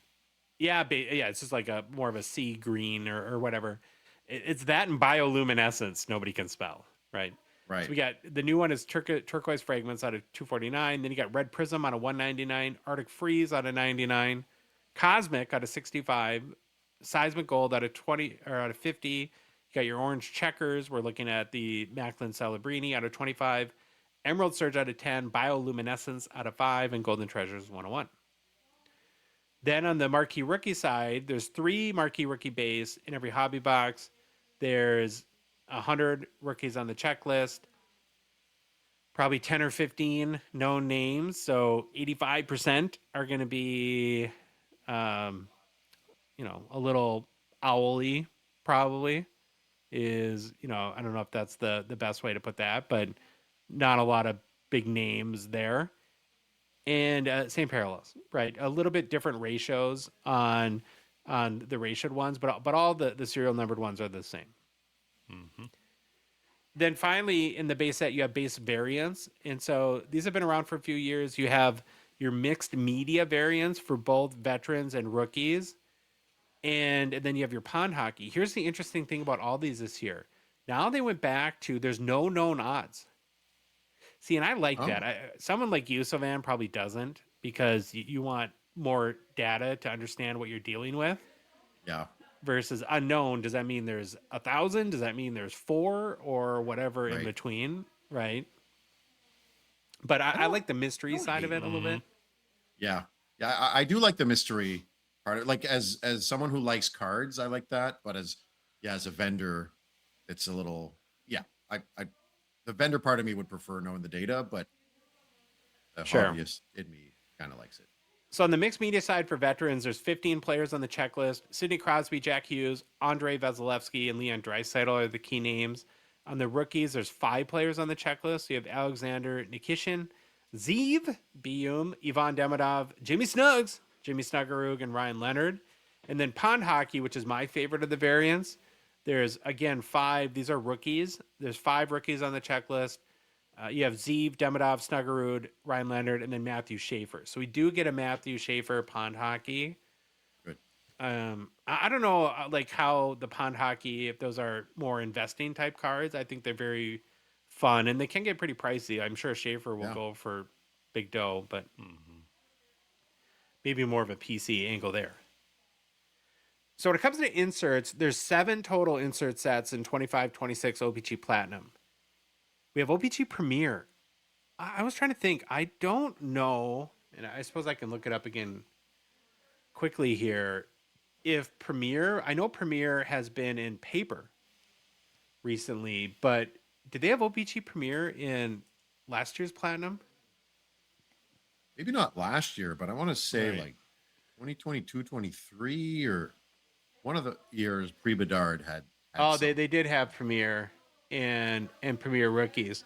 So last year they were 1 in 96 pack odds. This year unknown pack odds. So they're going with the mystery route again. There's no preview, so that could be a total banger if they did the card right. Mm-hmm. And pretty excited to see that. And then on from there, we'll retro is another really big parallel where again you have vets and rookies. The base vets are 1 and 2 pack, base rookies are 1 and 2. There's a few parallels for each. You got a rainbow, pink pulsar, which is a blaster, 1 in 120 pack odds. Then there's a green laser, and yeah, freaking lasers. That one I think could be cool. Then you have Houndstooth, which is one of my favorite parallels overall, and Golden Treasures 101. Now you see like the retro design here is the McDavid on the screen here. I really like it's got that like 1930s O-Pee-Chee sort of vibe to it, and so I'm looking forward to those. And then there's a new insert. It's called Vibe Check, and we have a preview here. 15 players on the checklist. The key names are Ovi, Bedard, McDavid, Jack Eichel, and Cole Caulfield. The base are pretty common 1 and 2 packs, but there are 4 parallels. There's Ray out of 85, Green Ray out of 35, Orange Ray out of 15, and Golden Treasures 101. It's not a bad More looking Golden card. Treasures. Okay. I don't love when they make inserts Golden Treasures. It's too much. I agree. Keep it to the base set, please. Yeah. My suggestion. Agreed. Humbly. Yeah. Oh, you're supposed to say, if I worked for Upper Deck. If I worked for Upper Deck, everybody would drive a Lamborghini. No. And then autos, of course, are a big deal in Platinum. Autos are either variations of base parallels or inserts. There's 1 base veterans auto parallel at a red rainbow autos. There's 80 vets on the checklist. Overall odds 1 in 60 pack odds. Does include short print and super short print. The SSPs are Connor McDavid and Pavel Zacha. Ooh, random. Or is that on your bingo card? Yeah. Zacha, or whatever you say. Then there are rookie autos. There's base rookie autos. Overall pack odds are 1 in 30. Includes short print, super short print. SSPs are Dalibor Dvorsky, Ivan Demidov, Michael Misa, Matthew Schaefer. Then there's Rainbow. I think we have a picture of those. Overall odds 1 in 100. Super short prints are Demidov, Noah, Ostland. Sunset. Overall odds 1 in 120. Sunset's kind of, I don't know. Do you guys like Sunset? I like some years Sunset, but this one I'm not too sure. Well, I can't see the whole thing, but I think in like last few years have been more pastel. It seems like that. yeah. Then there's Blue Fragments, which is overall odds of 1 in 216. I think that's the toughest ratio parallel. Cracked So ice look. Yeah, a little bit of that. I don't think they can use cracked ice because of the Panini clearly. thing. So I think they have to go sorry for with saying that. fragments there. So now in the numbered rookie autos, you get a, I don't know. I'm trying to think if that, no, I think this is a little bit new this year or a little bit of a switch up from 2024. So we have Violet Pixels, which are all out of 99. Okay.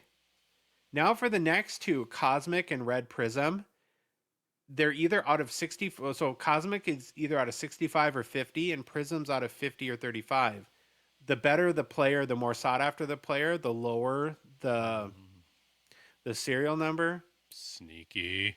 I don't love that because I think No. it gets confusing to people. Because I think It can get- yeah, people are so used to saying Red Prism's out of yeah. 50, Yeah. 50, and I mean, like for like cup RPAs at a 99 versus 299 makes sense. Yeah, And yeah. for, the all-time future watch, it makes sense. But for a set that's so insert heavy and with a lot of different variants, I agree. It gets a little confusing. Yeah, I don't like that at all. Did Then Schaefer, you- update his auto? yeah. I think he's trying harder. Wow, look at him. He listens to us. Did you know that? Well, maybe they Oh, had like a sweetheart. talk with them and being like, quit like mailing in your autos, boys. especially on the big cards. Like I get Right, it if yeah. you're signing 1,000 paper autos on something like that, but then we have Seismic Gold out of 25, Orange Checkers out of 15, Emerald Surge out of 10, Golden Treasures 101. There are retro autos, so I think these are really sharp. Retro red for both veterans and rookies. This is a great looking card. We're showing Macklin Celebrini on YouTube. 28 players on the veterans checklist. Overall odds are 1 in 192. Biggest names are Celebrini, McDavid, who's a short print, and then Bedard. And then the retro red autos for rookies. 24 players on the checklist. Overall odds pretty tough. 1 in 384. Short prints are Demidov, Schaefer, and Michael Misa. I really like these pre-war OPG Yeah, autos. yeah, Yeah, with the retro. very It's like cool. retro vintage, you know. Mm-hmm. One Yeah, auto 10-year insert. retro. Yeah, well, I got your point. Sweet Selections autos, we'll show those. This is an insert set that they've had for a while, and depending on the year, they can look really nice. I think last year's were pretty nice in 2024. Overall odds very tough. 1 in 576. It being Sweet Selections, it is a rookie set. 8 players on the checklist. Demidov is the biggest rookie. He's a short print. So here's what to expect if you pick up a box of 25-26 Platinum this week. You get 1 autograph card, 17 parallels, 5 numbered parallels, 6 rainbow parallels, 3 sunset parallels, 2 pink magma parallels, 1 retro rainbow parallel, 18 insert cards, 12 Path to Glory, Sweet Selections, Endor Vibe check cards, and 6 retro cards. So there should be a lot of color and variety in a box. I couldn't find pre-orders in Canada at totalsportcards.com, but they will for sure have it on release day, so get it there. And pre-orders in the US are looking a spendy box, $350 USD. Ouch. Yeah, feels like the new reality we live in, boys. But Yep. yeah, overall though, I think the set looks pretty nice, and Does. Yep. I can't wait for it to come out. I can't wait to just chase my single cards. yeah, it's a great way to go about it. All right, Louis, you were ready to read mailbag this week for us? I am. Let's get hit ready for mailbag here. Gotta try to multitask here. All right. First one we're starting with is from Instagram. Cesaro Cesaro 463. All right. or Caesar 0463. Ooh. Oh, good call. Hey, good. I'm glad you're here. So, do content creators receive favorable boxes, cases from Upper Deck? My initial sense is that they most likely do. Because when content creators are ripping boxes or packs and getting big hits, it promotes the product or series. There's a mutual vested interest, which would also explain why the cases have barcodes on them, because then they can reference which cases have bigger hits. Wow. Josh. I will speak for experience. Full disclosure, we do get, for most releases, we do get some boxes from Upper Deck that we either give away or we open. A lot of times, like my Instagram Reels, I've actually, and this is the God's honest truth, I've actually thought the exact opposite because I never hit good cards. It's crossed my mind. Are they giving people like us de-juiced boxes where they don't want it to seem like that they're giving juice boxes, so they purposefully give us boxes that have not a lot of good stuff in them? Because I don't think I've ever hit a big card.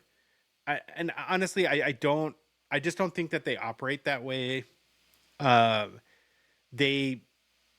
Where they make the decisions in California, I don't think the boxes come from there anyways.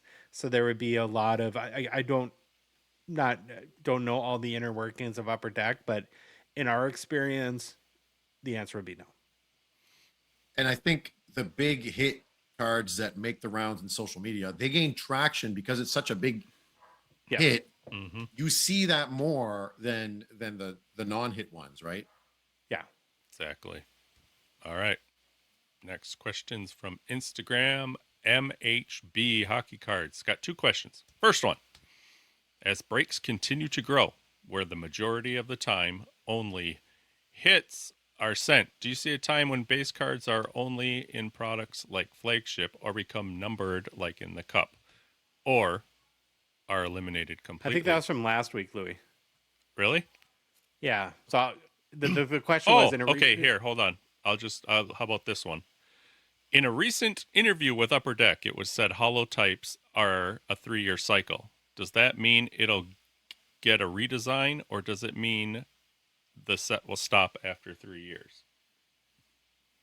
It's a living set. And so what that means is that no player can be repeated on the checklist ever again. So there's already a Connor Bedard holotypes. There will not be a second, and they're going to keep the same design. So I think they've committed to 3 years, and then they'll see if they feel like they have a strong enough checklist of remaining players and or rookies that haven't been or prospects that haven't been featured to continue it going forward. So I think it was given 3 years for sure with an option to move beyond that. And I know I Sylvan think they're going agrees. to have rookie updates in that. No, they just do. Like Topps had a living set for a long time and it was real cool. They did on the baseball side where, like I remember Kirby Puckett, they did it and it was through Topps now but that was its whole idea is that these sets last over a period of years, but a card only appears one time. One time. All right, question number 2. Pre-order prices for Extended are crazy. How do you feel about that? Especially with 26-27 Series 1 pre-order not even close. Well, I'm jumping on this debut jersey hype, and that's what everybody's chasing. That's why I think prices are high. They're putting something special into this, so Extended, I don't think it's going to be crazy. I think it's just going to be the new norm after this. Sylvan? Extended is starting to be a better and better product. Like the first year of Extended wasn't great. First couple And- years were not great. But they're really putting some good chasers in there, including the Young Guns acetates a few years ago, and with these debut patches, it's becoming more and more of a chase-friendly product. And the thing I think now, Series 1 is the new extended series because the first overall pick is no longer in Yeah. Series 1 since COVID. So I think that's kind of what we're seeing. Well, and it's not just the debut patches. You got Young Guns acetates in there. They will have the Beckett Seneca Young Guns because there's a lot of hype around him. You usually have like 1 or 2 good Young Guns canvas cards and any other. And now these debut patches, there's a lot of really good stuff and extent. And it's kind of interesting. I hadn't thought of that, but yeah, if you had to rank flagship boxes by what's most fun, You go backwards now. I think Series 2, most people would have probably on because that's where you're going to get your big, over number 1 overall pick that summer is Young Guns. But yeah, I don't know. I mean, I might rank Extended second and then Series 1 third. Who knows? I agree. All right. Discord Strider. Hey boys. Doing Scavenger Hunt 3 on the Discord server. Shout out to Mad Dog 78 and Evan. It has me realizing something about long-term collection storage. I've been collecting since the 90s, and a lot of my pre-lockout collection is in the same penny sleeves I put them in after I pulled the cards. A lot of those sleeves are not holding up well over time. They're wrinkling, discoloration, even sticking to the surface of the cards has me thinking, how often should collectors re-sleeve their collection? Is it even a thing? Are modern sleeves more durable than sleeves made 30 years ago?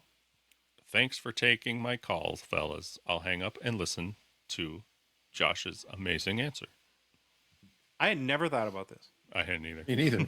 but it does make sense that you maybe every 10 years or so, depends how many cards you have. That could be a project and a pretty mindless one too. Which you're like, let's say you had like 1,000 cards, you're gonna like wreck one of them if you're mindlessly re-sleeving them. So I'm not saying I would want to do that, but yeah, 30-year-old sleeves, I can't imagine are great.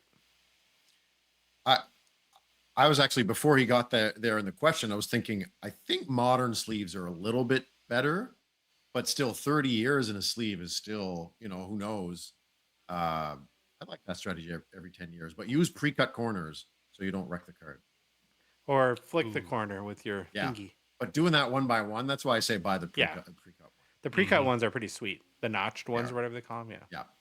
Yeah. Yeah. I said great question, but I haven't had cards long enough to run into that issue. So might have to try it. Josh, should we try one?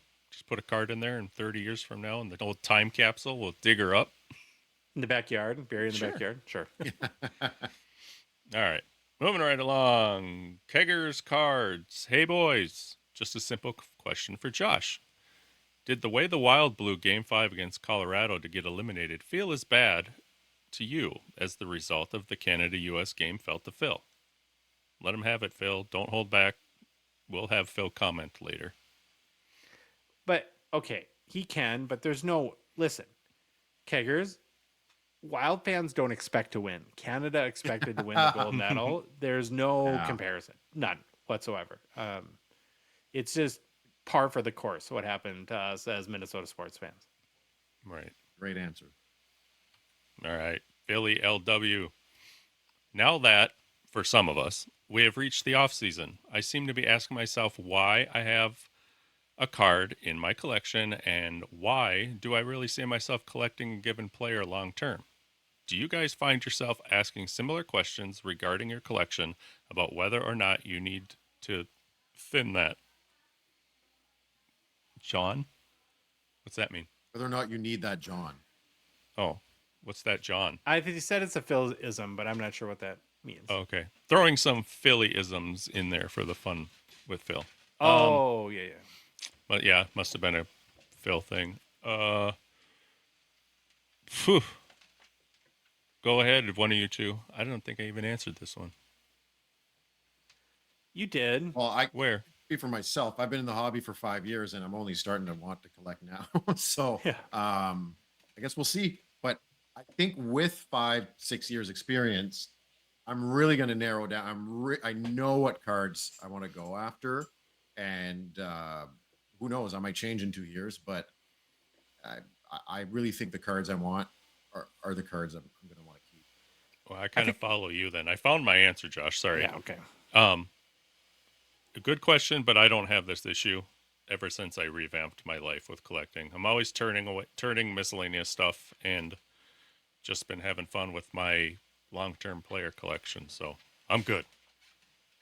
I think it's healthy to reevaluate what you're doing and to evolve. We've seen that a lot in Phil this past year. Yeah. Dave just buys everything. You collect a couple players, and I've tried hard to hone. I've tried to get rid of stuff that and really think, is this a me card or? And as part of that, like I had to come to the realization that there can be great cards that are objectively awesome that just don't fit me, and that's okay, and should get rid of them. I do like Phil's approach where it's like he was a certain way for 4 or 5 years. And then instead of doing like throughout the years doing, oh, I don't want this card anymore. I don't want that card. He moved all of it and he picks up what he wants with that. Right. So I think like an approach like that is a lot more structured and healthy than doing it every summer with 3 cards here and that card. Oh, I don't like this card anymore. Yeah. Fair enough. Moving on. Discord. Rangers Avs 22. If we get the Avs finals, should we have the Avs break out their Nordiques jerseys for one of the games in Montreal? Sure. Josh? Would Quebecers want that? That's my question. Like, would they think, no, that's our team. That's not your poopy team. They could do it at home. I think it'd be a little less insulting.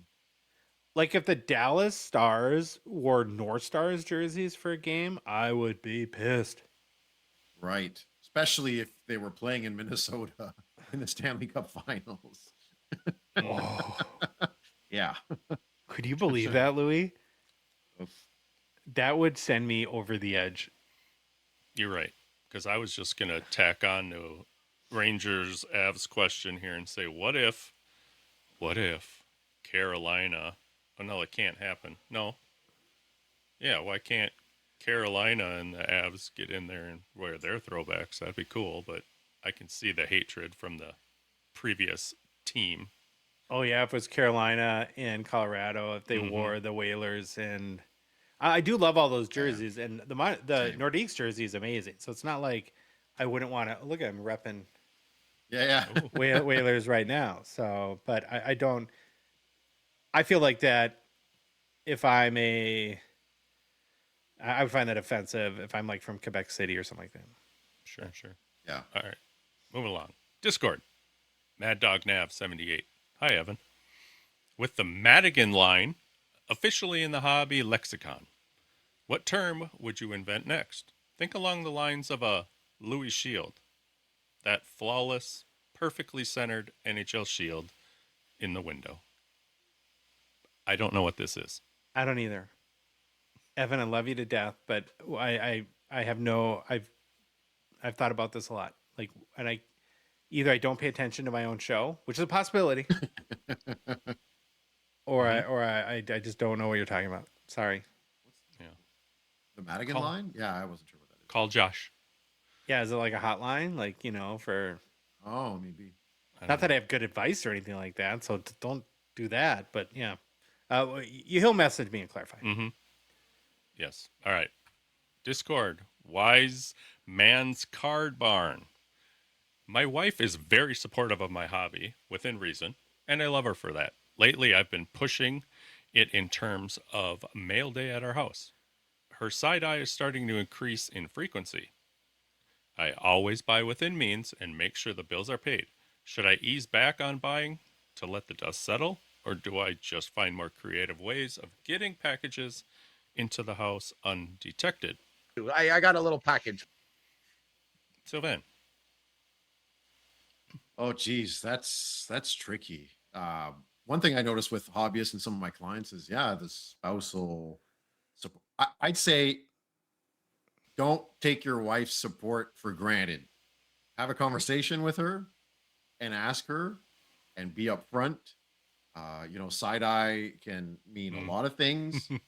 I'd have a conversation with her because don't take that support for granted because a lot of people lose that support, Josh. especially if they hide things. Don't hide anything. Yeah, I'm a big believer in staying on the up and off with the old wife. That it's not worth it to. That's the one relationship in life you're supposed to have trust. Sure. I was just gonna say I wasn't gonna touch this one, but I put something in there. Wiseman's card. Ha ha. Sounds like more. It sounds less like a hobby question and more like a tactical operations discussion that I'm not qualified for, and I cannot officially endorse covert cardboard operations. So I plead the fifth on anything. Staying out Okay. of it. Next up, Discord MPC 83. Okay, I finally discovered ComC, ouch, and have happily fallen down the rabbit hole. I found tons of inventory I want and at very good prices. That said, I hear they can ding you on the shipping end.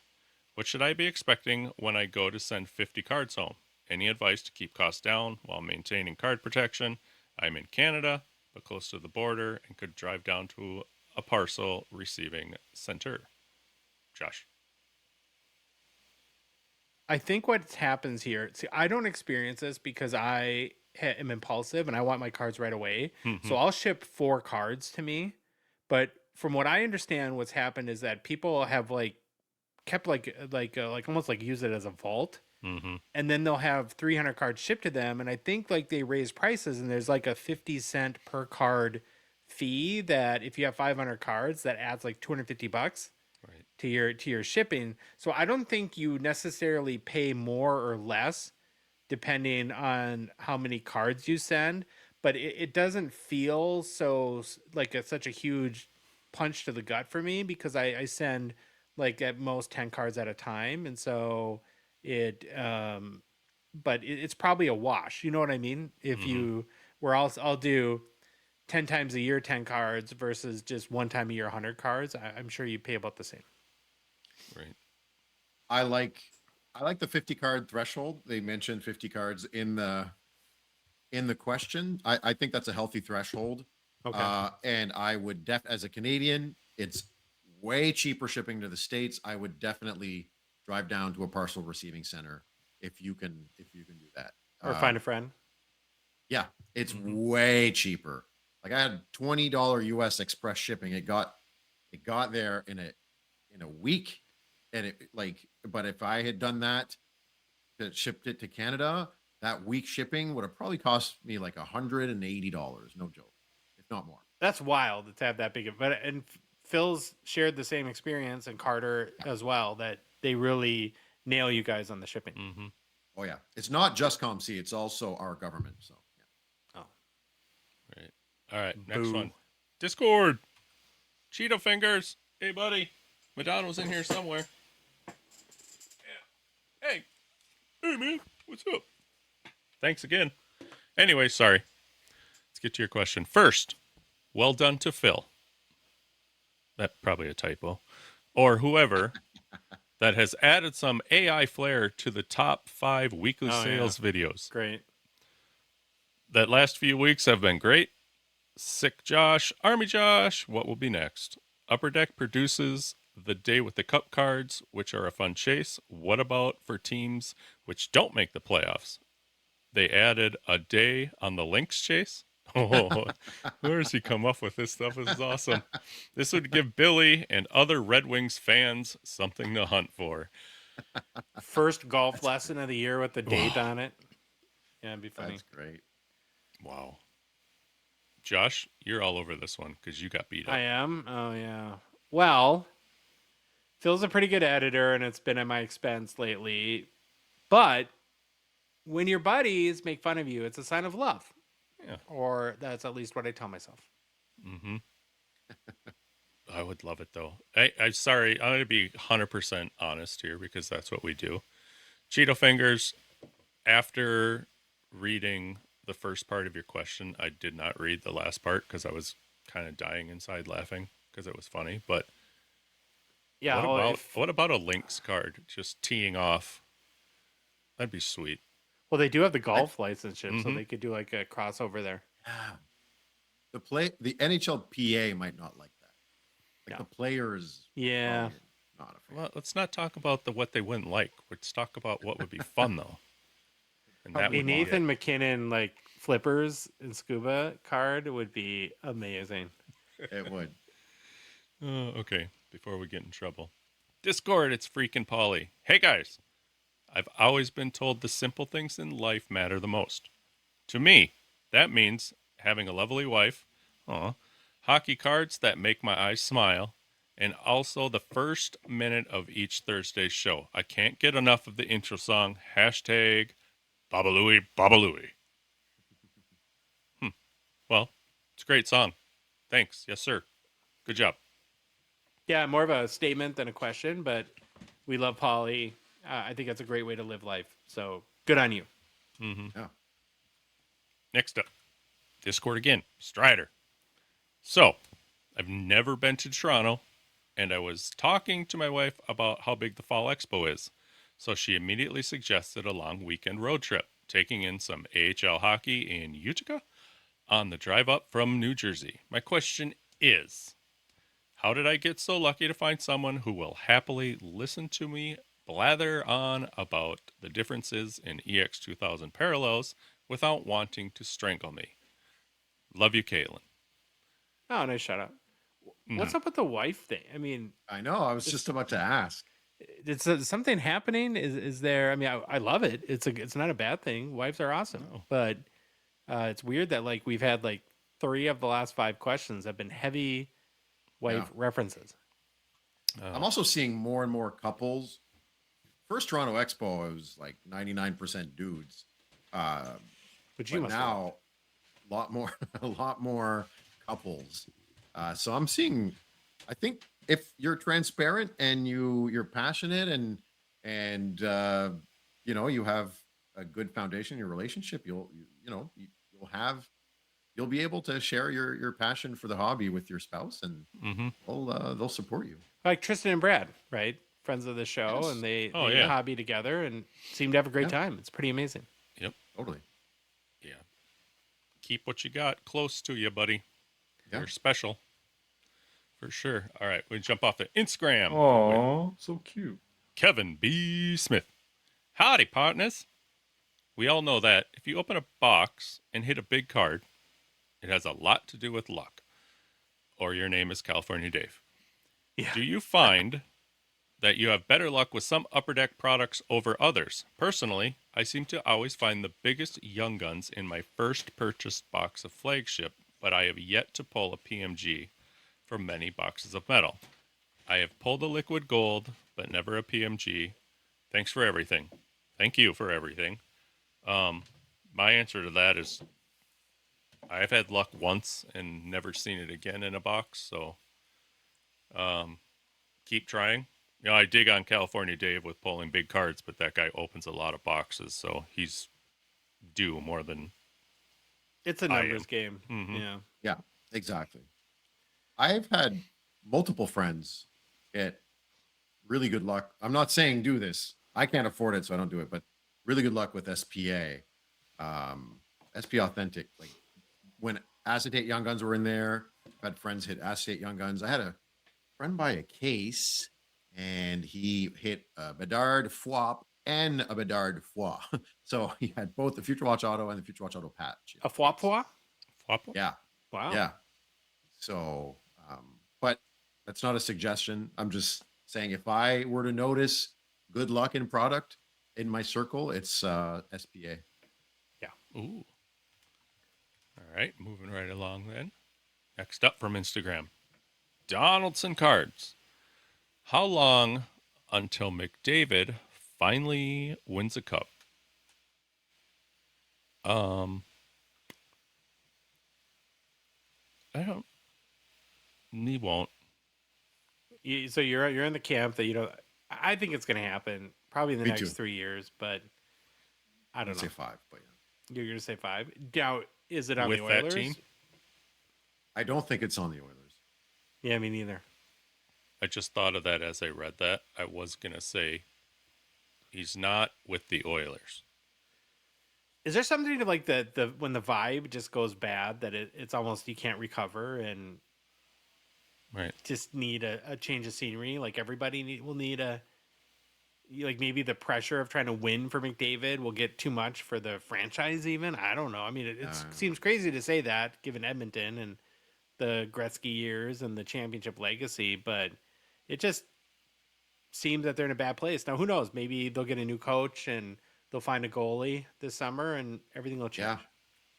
Yeah. McDavid, good. like Edmonton was a dumpster fire for a long time when McDavid got drafted and they built around him pretty quickly. But pre McDavid, like they kept getting the number 1 picks and they were not great. So yeah. Oh, that still drives my dad nuts to this day. I remember him year after year. Probably after like the first, after 2 years, he's, it's just like every year he's like, how many first round picks are they going to get or second No. or your second Yeah. pick? It's driving him nuts and not to see him produce anything. I don't know.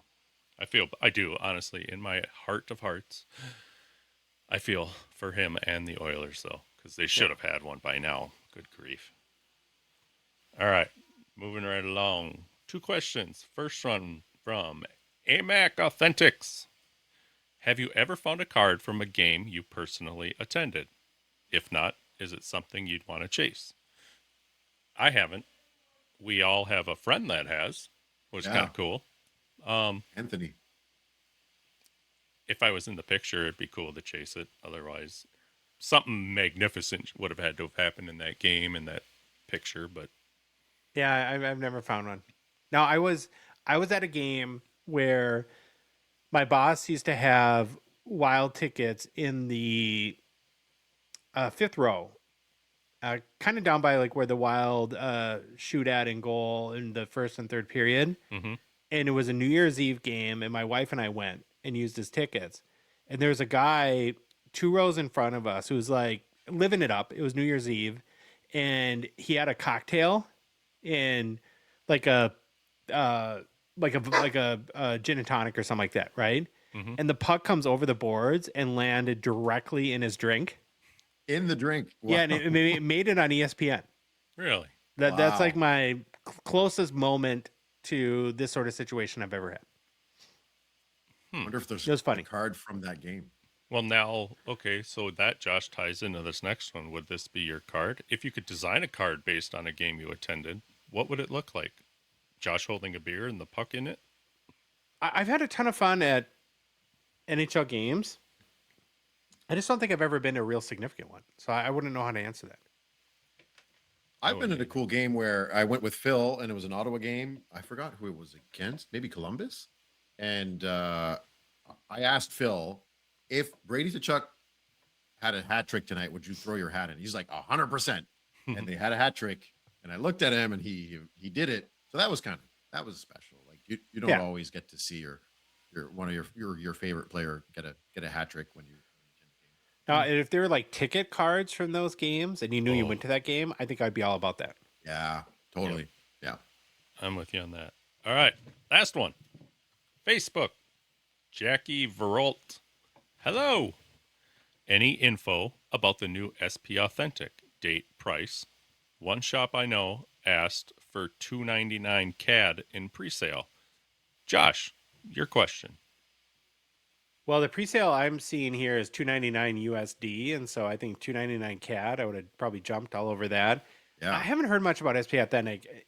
Maybe late June, early July at the earliest, but I think Upper Deck is much more focused on promoting Platinum and then Extended. And then I think after that, it seems like the next big release will be, and I know Parkhurst will be in between too.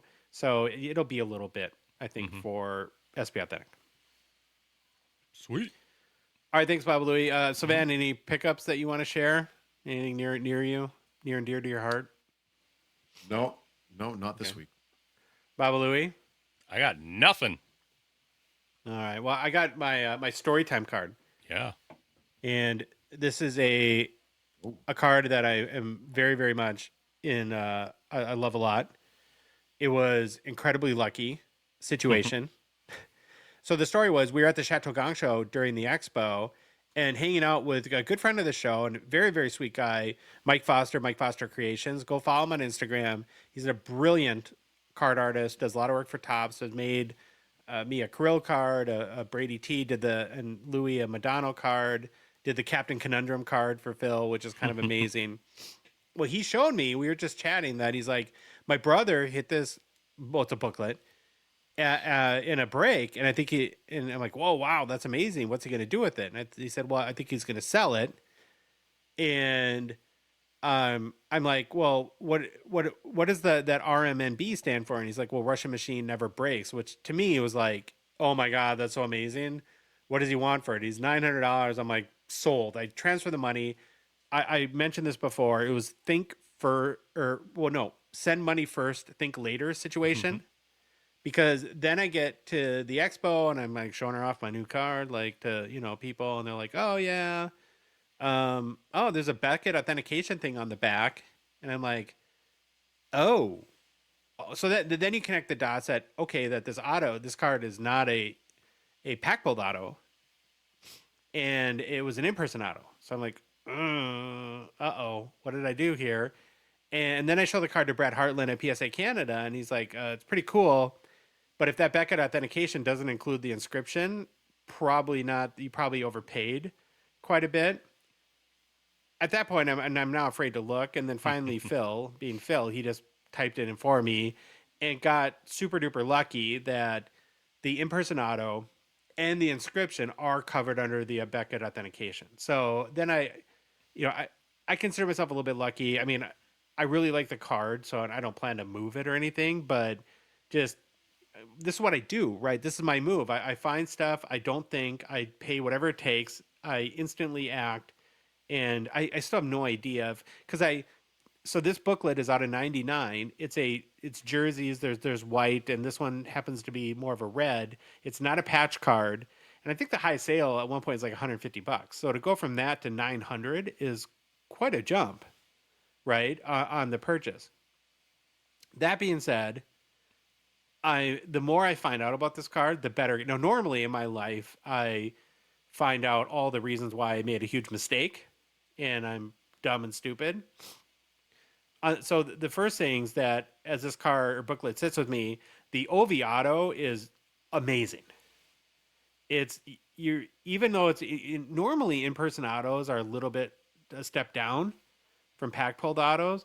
It's big, it's very bold and blue, and he doesn't have any. He doesn't sign like Sidney Crosby or Wayne Gretzky, but I believe that on the scale of OV autos, that this is one of the better ones. So I'm very happy about that. Then, even though I knew that the inscription, the RMNB inscription, was real, I didn't know like where does that come from? Like, why would he have written that? And so this week I did some research on that. And here's what I found out. And it's totally freaking amazing. And now I'm even more excited. So the phrase comes directly from an early career Ovechkin quote. In 2006, during a game, he was hit by a puck. And after the game, reporters asked him if he was hurt. And he responded, "I'm okay. Russian machine never breaks." That's awesome. The phrase later then became strongly associated with him and became the name of actually the long-running Capitals blog, RMNB, which goes by Russian Machine Never Breaks, which launched in 2009, covers the Capitals, NHL, and especially Ovechkin. So the fact that this kind of has a little bit of that kind of cool meaning to it, again, I'm not going to flip it or anything like that, but You got a beautiful story card.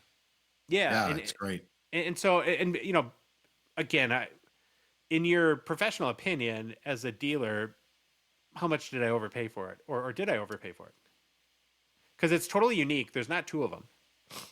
I was gonna say, if you're happy with the card, Josh, no, Okay, I overpaid. Mhm. No. Seriously, but somebody like let's say you did your research and you knew all that. Like, what would you offer? It was really no comp because that'd be a card that I'd have a hard time. Oh man, I'd would have you a hard pass time on it almost assessing. for that reason. Yes, I'm happy. I'm happy you got it because I feel I wouldn't be a good middleman for that. It'd be a tough And I one to think- flip. Yes, and the person who owns it should sell it to another collector instead of going to a dealer and then going to a collector. Like I like how it exchanged hands. It went from a hobbyist to a collector. It didn't, a dealer didn't middleman this. It didn't.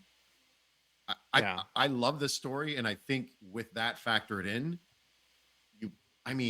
realistically, you might have gotten it for maybe $100 cheaper, but I think you made him happy, and you were happy paying that premium for that card anyway. The auto's beautiful. It's authenticated. So is the inscription. So I think it's a fair price. Yeah, for sure. So, like, as a dealer in that situation, are you almost forced to lowball somebody because it's too much of a risk, and it's like, Yeah. where you have to mitigate that risk because if it's a Matthew Totally. Schaefer Young Guns, you know exactly what to offer someone. Yeah. Right. 100%. Yeah, exactly. And if you're Beckett- confident in. The whole Beckett thing has to account for something, though, too, to help it. Oh, I out. think it does. Yeah. I'd say it does. Yeah. Or The one thing I don't know it- is how many other cards has he inscribed with that? I mean, it would be kind of Right. amazing if he never did it ever again, and I got him to swear and sign a legal document saying he would never do it again under the threat of like $1 million penalty. That would be amazing. I wonder if it was someone from the blog that got that signed and asked them to put RMNB. Isn't that just the greatest like Russian machine ever breaks? So, and I It got to is. find Yeah. a clip of him saying it. Like that's my next Yeah. sort of thing there. And while we're looking, I'm searching for to see if I can find any sort of other listing that would have that. Yeah, there's nothing under Ovechkin RMNB. Well, that's good. It's good. So It's who definitely knows? unique. Yeah. And again, it's like, do I ever plan to sell it? No, because I do PC OV. I'm not an auto Right. collector. I'm not a booklet. This is my first and only booklet I've ever even considered buying. But I just thought it was so unique, and then I just had to pick it up. So Yeah. Oh, that's cool. there we go. All right, Job. good job, boys. Yeah. Thank you, Saban. Appreciate you Yeah. Pleasure. filling in. Thanks for having me. If you like the episode, please leave a rating and review on Apple, Spotify, whatever podcast app you listen to us on. If you love the show, you want to support us, want to chat with us on the Hockey Cards Gongshow Discord server, please consider $5 a month donation. Join our $999 support level tier on Patreon. Link is in the show description, our Instagram, TikTok profiles, on our website, hockeycardsgongshow.com, or on Patreon's website, patreon.com. Search for us at Hockey Cards Gong Show. We are on social media. Follow the Gong Show on Instagram, Facebook, TikTok, Twitter, and YouTube. And boys, the Hockey Cards Gong Show podcast is a production of Dollarbox Ventures LLC. Have an awesome Monday and start to your week. It was weird without you, Baba Louie, the other day. When I think Dave had to do the buy for you, and it just it didn't hit right. So you need to put a lot into this one to make up for it. Baba Louie, take us out. Bye. It's the Gong Show, we're dropping the facts. Hockey cards on fire, no holding us back. Josh looking sharp, the face of the scene. Feeling pork chop pants, rocking it clean. Baba Louie in the booth, he's the man with the plan. The best producer in all the land. Gong Show Nation, let's hit the flow. It's the Hockey Cards Gong Show, let's go, let's go. Wanna say them in the show. Is it weird that I've developed emotional feelings for my cat? Ah, this is bad.